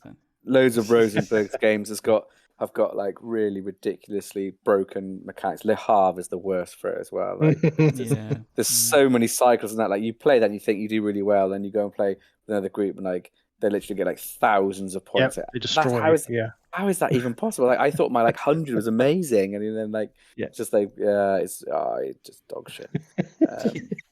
I didn't like Le Havre at all. But I do love quite a lot of what you've done. Agricola's been released again, 15th anniversary edition. So it's been updated, it's been improved, it's in a big box. It comes with maybe one of the expansions. Maybe I should get it in the theme of playing the old classics. Maybe I should get it. Maybe you should. But the box is then big enough that when all the other expansions come up, they update it. You can just stick it all in. Oh, good. But yeah, so that was my number 3. Right. Number 3, quickly, is another one that I know very little about. It's from Artisans Games. It's called Ceres, which is it's basically a planetoid in the asteroid belt. Yeah. So essentially, it's a space mining game, basically, and I think you're all competing to basically get the most out of mining Ceres. So yeah, that's all I can really tell about it. The thing that sounded quite interesting is that I really like a sort of space themed game anyway. Space mining is going to be a thing in the next 100 years, so it's going to be interesting to see sort of how accurate any of it ends up being. But it was also part designed with an astrophysicist to try and make sure that all of the actual science behind the theme was as correct as it could be, or as accurate as it could be. So it's quite nice that it's. They obviously had the idea of, right, we're going to do this theme, make a game around it, but they wanted to make sure it was as sort of thematically accurate as they could make it, albeit obviously with the fact that it's kind of future technology, so it's taken with a pinch of salt. But there's no other imagery to it. It's literally just a box cover on BGG. I think that's what because I remember looking at it and I was like, nothing sells me. The images and the description have not done anything to like warrant going onto my list. So, but. Yeah, but again, for my list, it's kind of like what would be the stuff I'd want, and I guess this one's an intriguing one more than it is a kind of I definitely go and buy it, because obviously there's nothing to gauge a purchase on. But thematically, it's kind of the sort of stuff I quite like. I like a resource management kind of worker placement style game. The theme works for me, and the cover looks good, so I would guess the game itself probably looks good. But I'd have to go and see. So yeah. It's definitely one I'd want to go and have a look at and make my own mind up. So hold you there a minute. My number 3 was Keep the Heroes Out. Have you seen that one? I didn't see that one yet. I was going to, when you sort of described it as like almost like you're playing the dragon in a dungeon that's being raided by by Clank characters, I was like, oh, sounds like it might be quite good. I hadn't even heard of it until now. Until you sort of spoke about it. So yeah, I'm going to check it out now. And Nick's was Atiwa. Atiwa.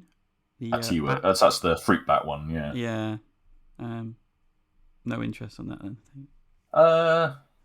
Yeah. Yeah. Oh, I think I probably got put off by the fact that there's an awful lot of pieces, which is like the typical Uwe Rosenberg. Either he makes a game with nothing in it, or he makes a game with too much in it. I think you spoke about it with saying like with Caverna, wasn't it? Yeah. it's the same. It's like Caverna's just such and Feast Rodin. Is that one of his? Yeah. Again, it's so much. It's just so much stuff that I just kind of go, my brain implodes and I can't work it out. Or it's a polyomino placement game, and that's kind of like the two versions of design he seems to favour at the moment. Is like either it's super complicated and loads of stuff, or it's a polyomino placement game. Both types of games are ones I don't particularly enjoy as much. Right. I'm kind of fed up with the polyomino stuff now. I'm done with it. Yeah, that's all he feels seems like to be doing at the minute. So. Well, and not just him. Just like I played Isle of Cats recently. Everyone's kind of going, "Oh, Isle of Cats is great." I've tried it a couple of times, and it's just, oh god, just it's bad Tetris. It's just so boring. I just find placing polyomino shapes just so boring now. It's like they're all the same. There's variations on a theme, but it's like Bear Park or Patchwork and all the rest of it. It's all basically the same game, just with mild variations on how you score points or whatever. So yeah, I'm kind of done with that kind of stuff. But yeah, I don't know about the Fruit Bat one. It looks like it's got a lot of bits, and when there's a lot of bits, it just kind of means there's a lot of things for me to try and keep my brain wrapped around, and that kind of puts me off. Not sure what's the complexity level that BGG give it? 3, so it's probably about right. But yeah, up to 2 hours. It's probably not too bad for me. But it'd be one that I'd want someone else to teach me how to play, not necessarily one I'd go and buy myself, I think. That's your number 3. My number 3. My Your number 2 is this. Literally shot up the rank up the chart when I watched a preview video on it. It's called Mountains Out of Molehills. I don't know why I put the name double on there, but it's Mountains Out of Molehills. It's by the Op. Low complexity, but actually I think this should be higher because of what I've seen. So basically, it's a 3D board. You've got a base level where your moles move around underneath ground, and then you've got the upper level where when they move around the ground, their molehills get the molehills get higher. So they're little plastic stacking things that you add on. So it's played over 6 rounds. There's 4 phases to it, and it seems to play really well. So basically, first round is drafting cards. So you're basically drafting like these action cards out of a marketplace, and then the second round, you are putting these action cards into like a programming stack in front of you. So you kind of planning how your mole moves around underneath. Then when you've done that, you take your turns and you reveal the top card of your stack, and you move your mole that number of spaces or in that direction. And every time he moves, you add a piece underneath the stack of molehills already there, so your molehill grows upwards quite thematically. Things can get in the way where the moles will like hit a rock and they'll be turned around, or because people have played these cards down, and things like that. If a molehill exceeds a height limit of stacks, that molehill topples over, leaving the one you've just placed in its spot, and then as it topples, you topple it in a direction and you add those pieces of molehills to the tops of the other molehills where it's toppled over, which is really quite cool and thematic too. And I was just loving, as he was explaining this game, I was like, I so want this game, this looks so fun. And then you do scoring round after each round, at the end of each round, and whoever's piece is on the bottom of a molehill, you score 1 point for each of your other pieces in that molehill. So yeah, it just looks like fun. It looks quite easy to play, but there's still some strategy to it. But there's that programming aspect to it. It's like, a bit of Colt Express mayhem. But it's not like stacked on top of each other. It's just your stack, and you turn it over in how you've programmed it. But people could have moved. Presumably other people will be taking turns in between. Or? Yeah, so you take your turns in order. So someone could have moved before you, or chucked a rock in front of you, or done something. Yeah. And that will really screw up your planning. But that's the name of the game. That's what happens with programming. So Yeah. So this is a definite buy when it hits the shop. $40 they've got here to buy it, but it's not out until it's out February this year. Okay, it's already out now. Apparently so. But go grab it. Yeah, I'm gonna go look it for it. I'll be back. While you do that, I'll go on to my number 2. You've got to do 2 and 1, haven't you now, Nick? Because because we're going to share the next one. So my number 2 is Marrakech, which is the new big box game from Stefan Feld. So along with all the other city games that were being re-released recently, which were re-implementations of his other games, this one is a new design. So this is published by Queen Games. And it is, if I look it up quickly, it is for sale. It's $120 on at Essen. It is a big game, so it's about. I'm looking at the components. I think it's about the same size as if you think like a Merigo, which is a huge box, because it comes with this big dice, not dice. So it's a cube tower. So there's a lot of stuff in the box. So this is, and I watched Paul Grogan's going to play through this recently. It is classic Stefan Feld, where you've got a million different things you can do. Everything gives you points. It's just being the best at making the most points. And with the theme of Marrakech kind of pasted on top of it. But I'm a sucker for Stefan Feld, so I'm keen to see how this plays. And it has a cube tower. And what's not to love about a cube tower? Yes. So I am actually trying to find if I can buy the game or not. I can get it from America for $20. So. Yeah, it costs you like $1 million shipping, though. So get it from America. Worth it. Buy it from Italy for $40. So, but yeah. So your number 2 is 80 Days. 80 Days, yeah. So this one was off your list purely because it's not available in English.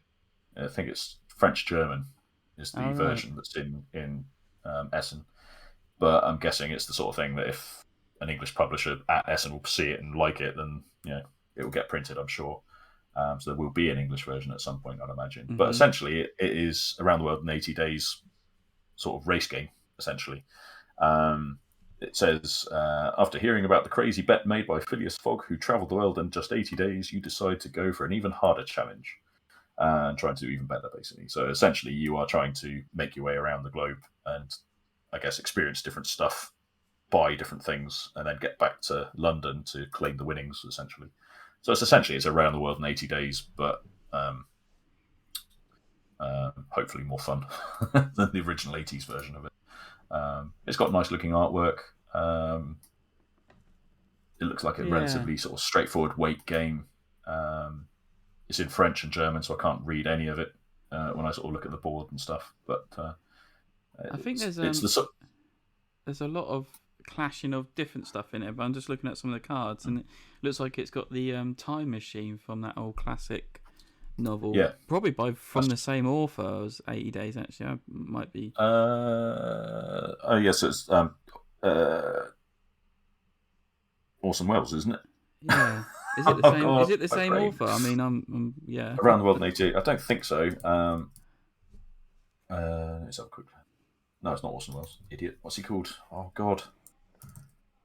Don't know.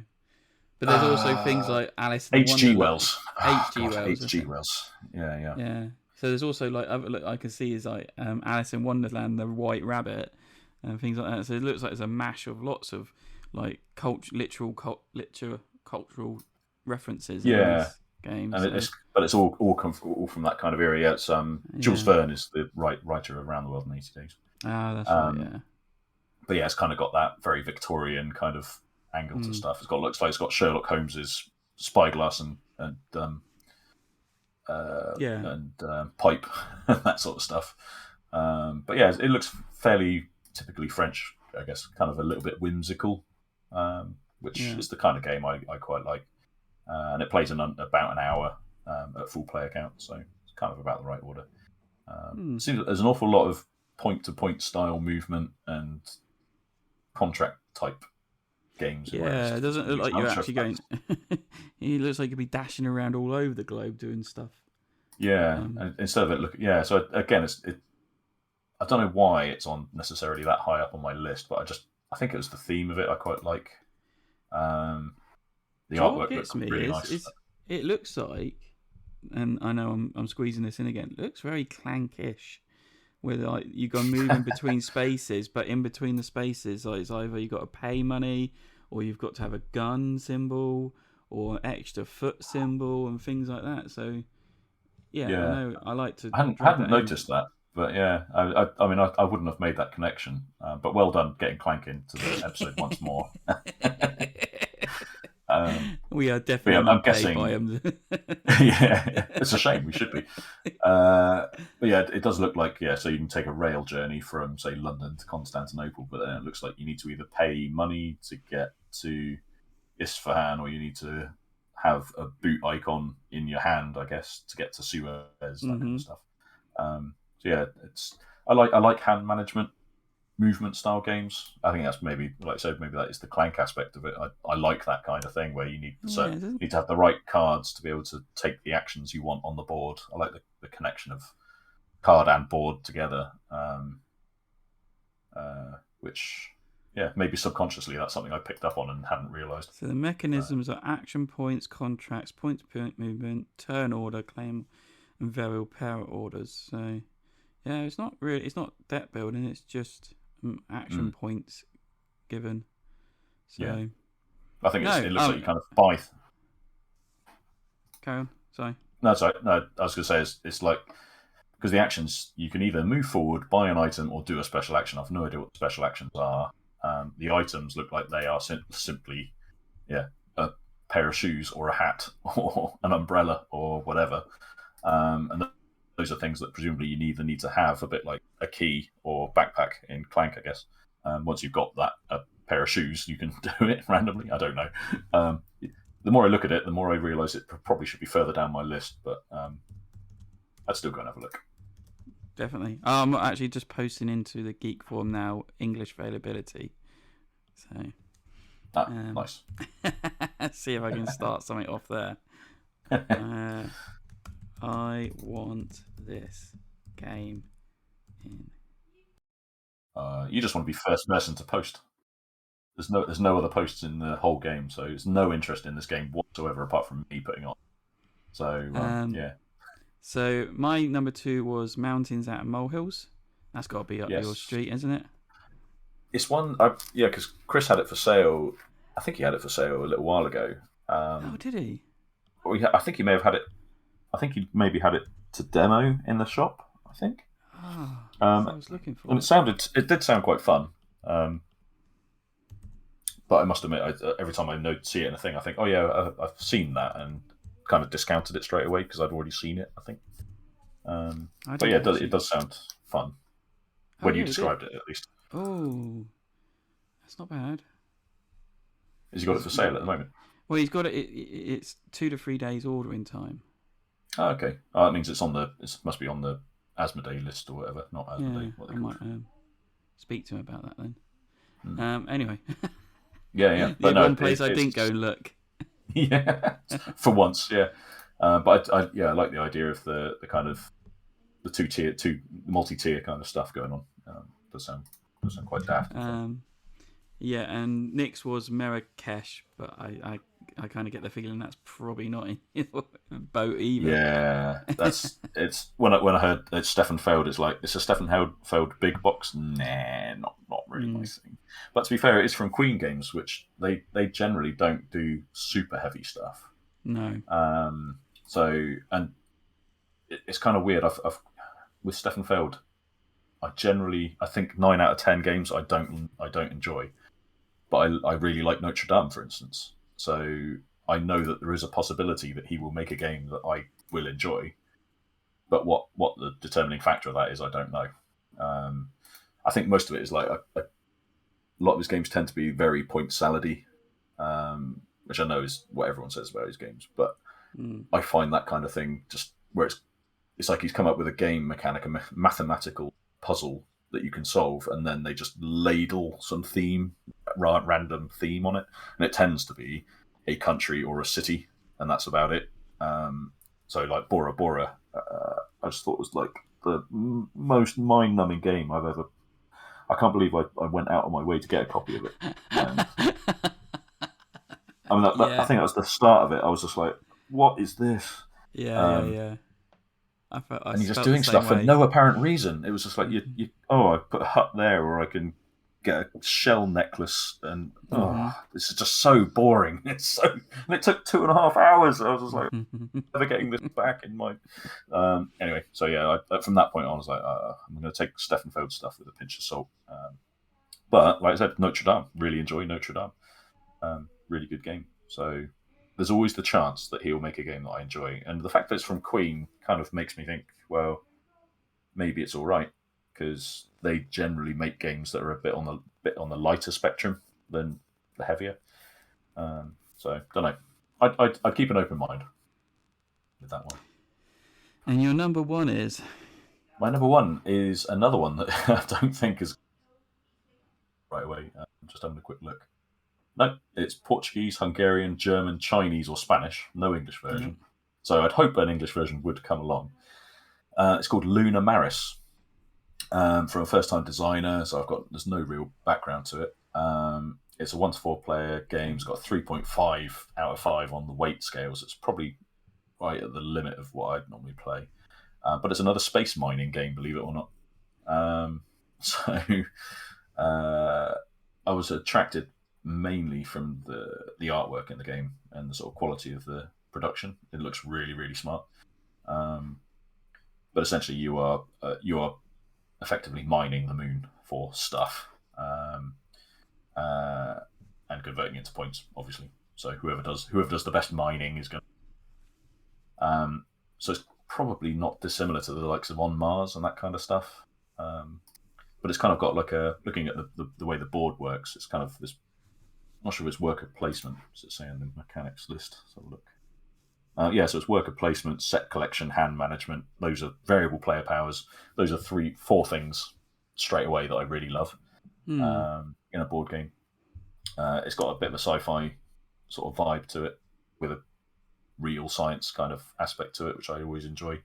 But yeah, to be honest, I was attracted mostly by the look. I'll admit.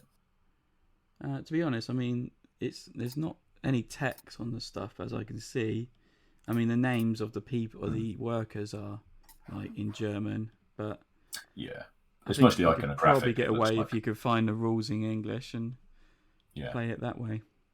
Yeah, exactly. To be fair, the artwork on the cards, I'm not looking at it again, but the board itself looks really smart. I like the fact that you're sort of on a moon base and moving your people around to sort of take different actions. It's just like mining stuff, refining stuff, shipping stuff. I mean, it's probably very, very Euro-y ultimately, but it looks quite smart. It's got a cool name, and it was definitely not on anyone else's list because it's not in English. So I thought, well, it's a good one to stick in there. No, good. I mean, brought up some. You've highlighted some games, that I overlooked or instantly pushed away because of there's no English version. But possibly, as you said, if someone creates an English rulebook file, then it could seem to be quite easily played that way. It'll be interesting to see if anyone picks up any of those games. Particularly, what's the other one that I put? 80 Days, wasn't it? So, I can see 80 Days being the sort of Fateforge kind of level. It looks like the same sort of artwork and stuff as Fateforge and those kinds of games. What's the other French one? Days of Wonder. Yeah. It's that kind of level of game, isn't it? So we'll see. But I'm sure someone will pick up one or both of those. Luna Maris looks like it could be really like it looks like very CGE-ish. We're talking about them. It looks like a very CGE sort of level, Euro economic management kind of style thing. So I'm sure someone will pick up that in due course. Maybe the issue, like 80 days, is because of copyright, like infringements, because they're using other cultural references. That it's maybe more difficult to bring it into the English language.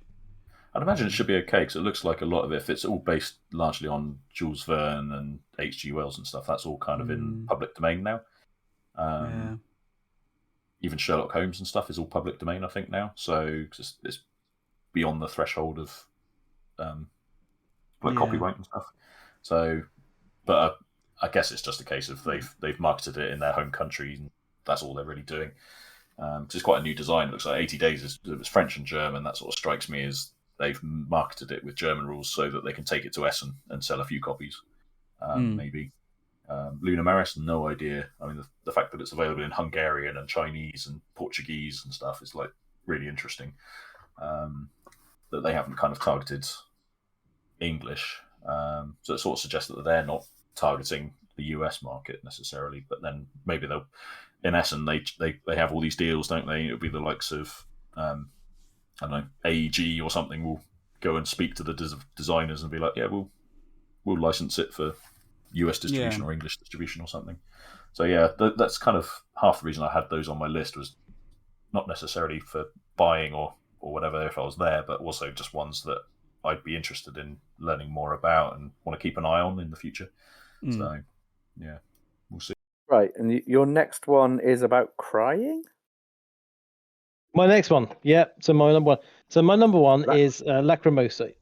You're just going for the Latin. So this is about Mozart's his Requiem that he wrote on his deathbed, and you are all playing competing composers trying to help him finish the Requiem before he dies. So thematically, I love the theme. That's just a brilliant theme.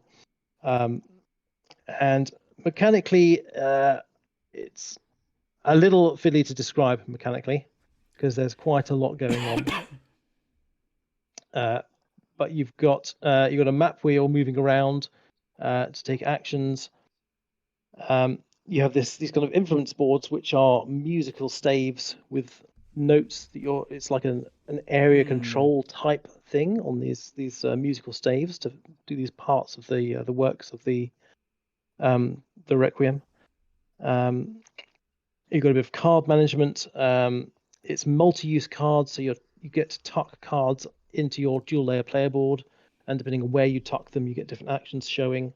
So you've got multi-use cards, and you're building up an engine to try and be the most influence, to be the one to finally finish his Requiem. And it sounds fascinating. So I'm really looking forward to this one. There's a lot going on in this game. A lot of components. So, and it is available to buy at Essen, €70. 1 to 4 players. It looks pretty good, and it is quite a heavy game. It's a 3.36 out of 5 rating for weight, so it's quite a meaty game. Judge a board game by its cover again, that classic saying, but the theme and the artwork just isn't for me at all, really. I don't know. I actually quite like the front cover of it. I like the front. Oh, the cover's not too bad. It's the rest of the board and the overall theming. I can't. It's still classic beigey Euro colours on the board. Apparently, they like pastel colours. Apparently, yeah. So Lacrimosa is crying. I correctly identified the Latin, but that's also another name that Catholic people give to the Virgin Mary, which I believe is then a piece of music that was done by Beethoven. Apparently. Well, the Lacrimosa is a movement in the Requiem Mass, so you'll have it in a number of Requiems. So it's one of the. Gotcha. One of the things. Gotcha. I was just reading it going, crying, and there's Beethoven. I don't understand. Maybe he's crying So when that's someone why- finished it. Sorry? Maybe He was maybe he's crying. crying when it was finished. Yeah. I think I'd be crying if I was playing that game. Cool. No, I'm So our number one, interested. Joel. Yeah, so basically my number one, if I haven't guessed, is the same as what Nick's was in number 4. Number and that's 4, yeah. Beer and Bread. Sold. Yeah, just the title alone sells it, doesn't it? It's just brilliant. Yeah. Well, it can be more made for me. So I have a little group where once a month we meet up, and I make some homebrew, and with homebrew beer, and then with the yeast from that homebrew, I make bread, and then we kind of meet up and eat bread and drink beer and have a good time. Oh, And then we play amazing. some games. So I mean, it couldn't be. I wonder if It's I need to ideal get. for you. Yeah. I think I need to get it to play next time we. Yeah, definitely. So this is just a 2-player game. 45 minutes to play. It's 30 euros to buy at Essen. And it's basically a game where 2 people are competing to make the best beer and the best bread, but they've got to kind of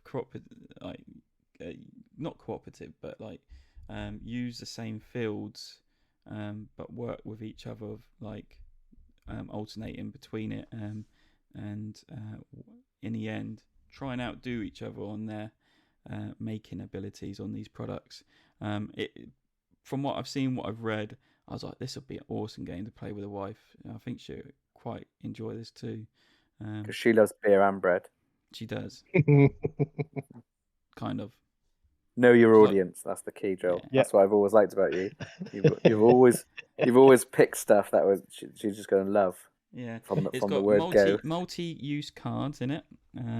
Love it. So I do love a multi-use card drafting, resource management.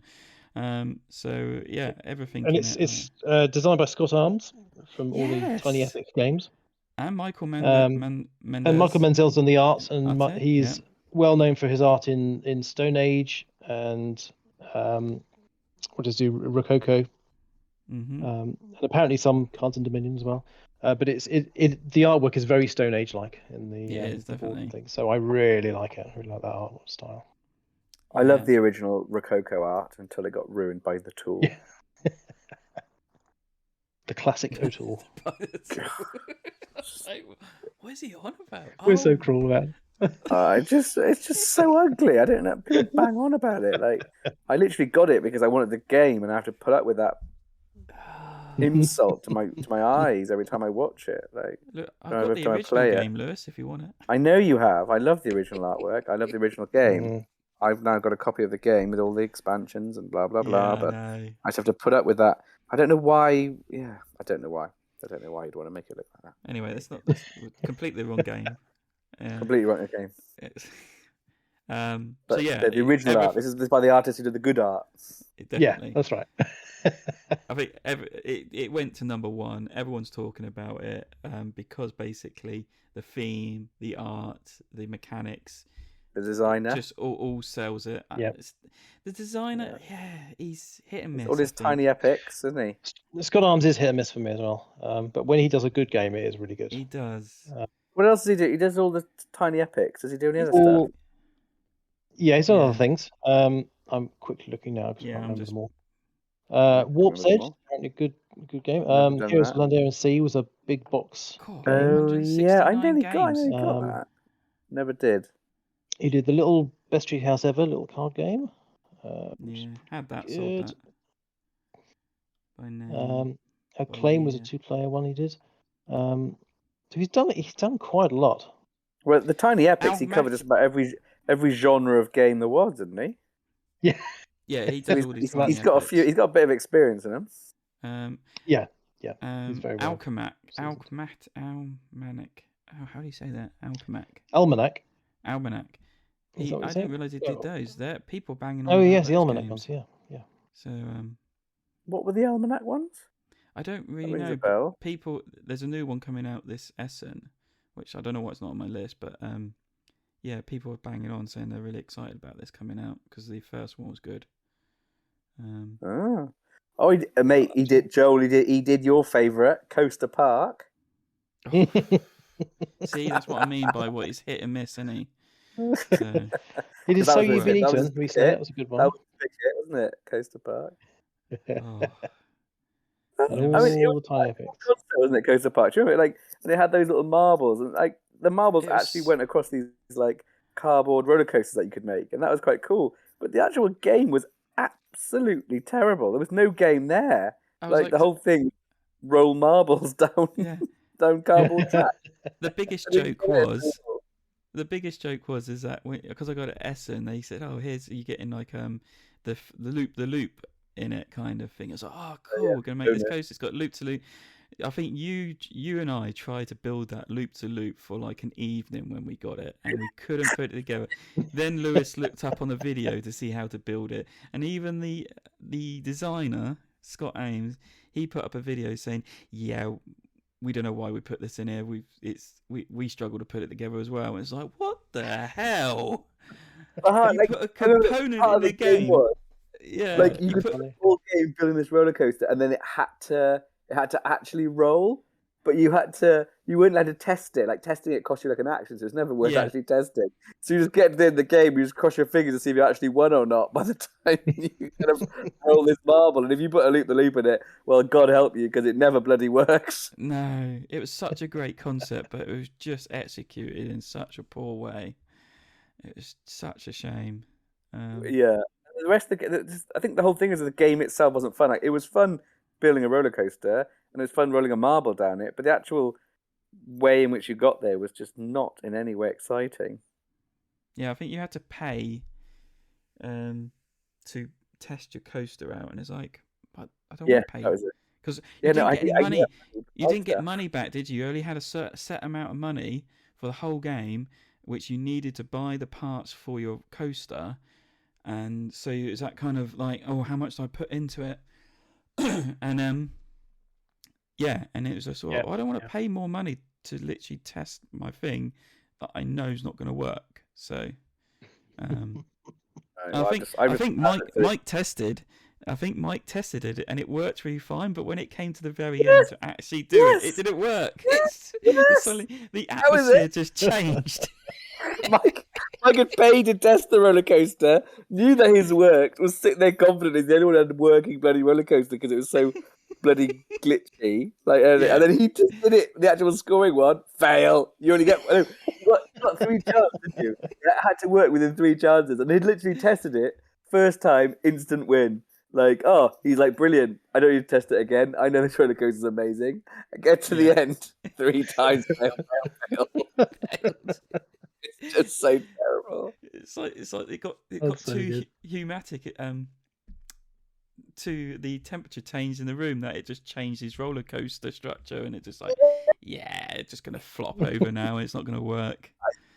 I think he almost split the table. I think he definitely went to bed straight after that, if I remember correctly. I think he did as well, because we sat and played photosynthesis afterwards.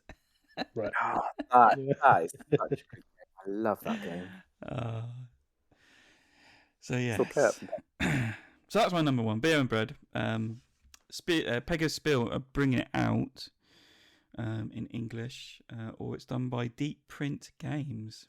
Never heard. And Capstone Games are doing it as well, I think, in the US. How are they?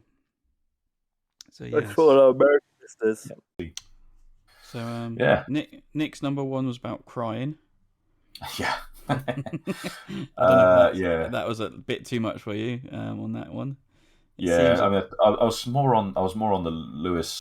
Lewis sort of said that the theme and art style does nothing for him, and I'm probably I was with him, I think, on that. I discounted it because classical music isn't really my thing, and that whole atmosphere of kind of court pageantry, and I don't know what you call it now, but that kind of all the ruffs and long coats and all very Mr. Darcy-ish looking stuff. That's not really my kind of thing. I don't get too excited by that. I like the idea of the theme, but it's not a theme that really speaks to me. I'm sure it's a really good game, and it's one of those that, again, I would probably play if someone else taught it to me, but it certainly wouldn't be on my wish list if I was in Essen. Yeah. And then mine, which I'm surprised wasn't on your list, but you might not included it, because it is on my list, and Nick's, is Beer and Bread. So. Yeah, I did have a look.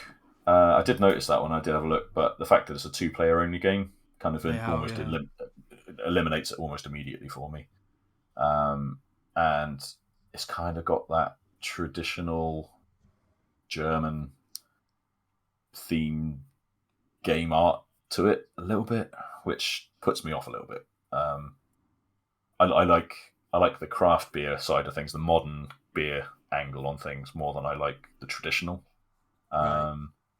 which is probably why that kind of went. I do love bread, But yeah, traditional beer, not so much. But yeah, I think it was mainly because it was a 2-player game. I was just like, I would never get it. I would never get it played, probably. I've got a bunch of 2-player games. Well, I'd say a bunch, like 3 or 4.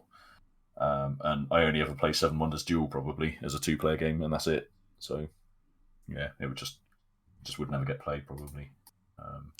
Yeah, but the parts and everything looks really smart. But I don't know. If it had been a 4-player game, it would have been something that would have been more appealing, probably. But as it's a 2-player game, it means it's a bit of it'll be one of those nip and tuck kind of tug of war style situations. And I historically do terrible at those kinds of things. So yeah, I like to kind of hide in a higher player count and pretend I'm not there until hopefully I come through and win. Well, maybe I'll pick it up, bring it along. We can have a play. Yeah, that sounds good. All right. Well, that's finally it. That's going to be a very long podcast. So I hope you do enjoyed our top 10 or tops something lists of what's coming out in Essen preview. I know I've had fun raking through the amount of games there is coming out at this Essen. And yeah, I wish I was going this year, but maybe next year. That's the one thing I was going to say, actually, was I saw it I started watching the Essen preview for Dice Tower, and Tom Vassell showed the program, and it showed the halls they've got. And when I went in 2015, they used halls 2, 3, and 4, and 2 was split into like 2, so it was like 2A and 2B, I think it was. So essentially there were like 4 halls effectively. This year there's 8 halls. Jesus. And I'm just like, it just blew my mind. I was like, what? I mean, it was huge when I went. I was just like, this is too big. I'd need to be here for 3 days to get the most out of this. And now it's twice the size it was when I first went. It's blown my mind. So I'm thinking next year, maybe I'll go next year. I'm thinking maybe next year. I know Lewis is up for it. So is he? Right. Yeah. There's a couple of our newer members on our Wednesday night. They're going over to Essen this year. Which means as soon as they said that, there was a flood of people going, "Oh, could you pick up? Oh, could you go?" Just like so, I was one of them. And I was just like, "Don't worry about it." I was gonna get them to pick up Crash Octopus, and I was like, "Nah, I'll get my mate Al to have a look at it." So I was like, "I'll get myself out of that," because I know how annoying it would be if I was going and someone and I end up with a shopping list of stuff. But yeah, I'd like to go back again now. It's been what's that? That's 7 years since I went, so I'd like to go again. I think I went 2000. I think I went the year after you, 2016. Yeah. Was it 2000? No, 2017 actually. So was it 2017? Yeah. Yeah, many American listeners. All the Americans. We love you if you're there. Yeah, I imagine it's like 2 guys going, "Woo, yeah!" Thank you, guys. It's good to have someone else about listing, isn't it? Not just Sam in the morning. Yeah. What are they saying? Yeah. Well, it's going to be weird now trying to add him into the podcast, like after he's listened to it. Like inject bits. I agree. Like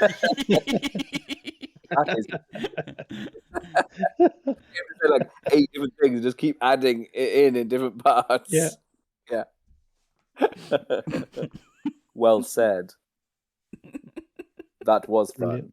I just get a load of different recordings of Terrible. So probably put them in there. Terrible. Oh dear. Anyway, right. I think we're done.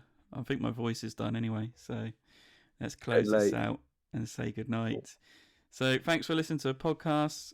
If you want to complain or suggest how we can improve it in the future, or like tell us what games you've got coming from Essen, then you can contact Lewis, because I can guarantee you'll get a 2-worded answer back from him.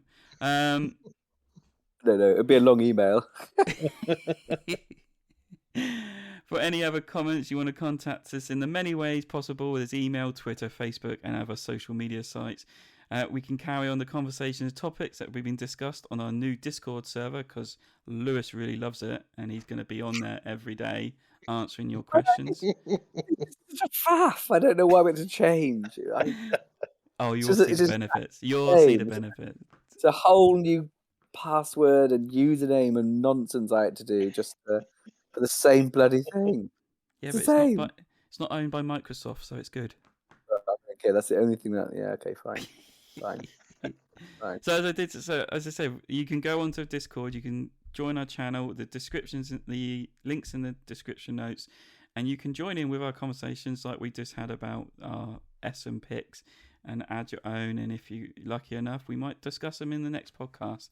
So you can find those in the show notes. Aren't the fact the guys for giving up their time. If you're looking at anyone who comes on and chats about it, will definitely get a mention in the next podcast. Definitely, yeah, definitely, yeah, because it's just us four at the guarantee. Yeah. So thanks to the guys for giving up their time on the show, and let's say good night, everyone. Good night, everyone. Good night, everyone. So long, and thanks for all the fish. See you next podcast.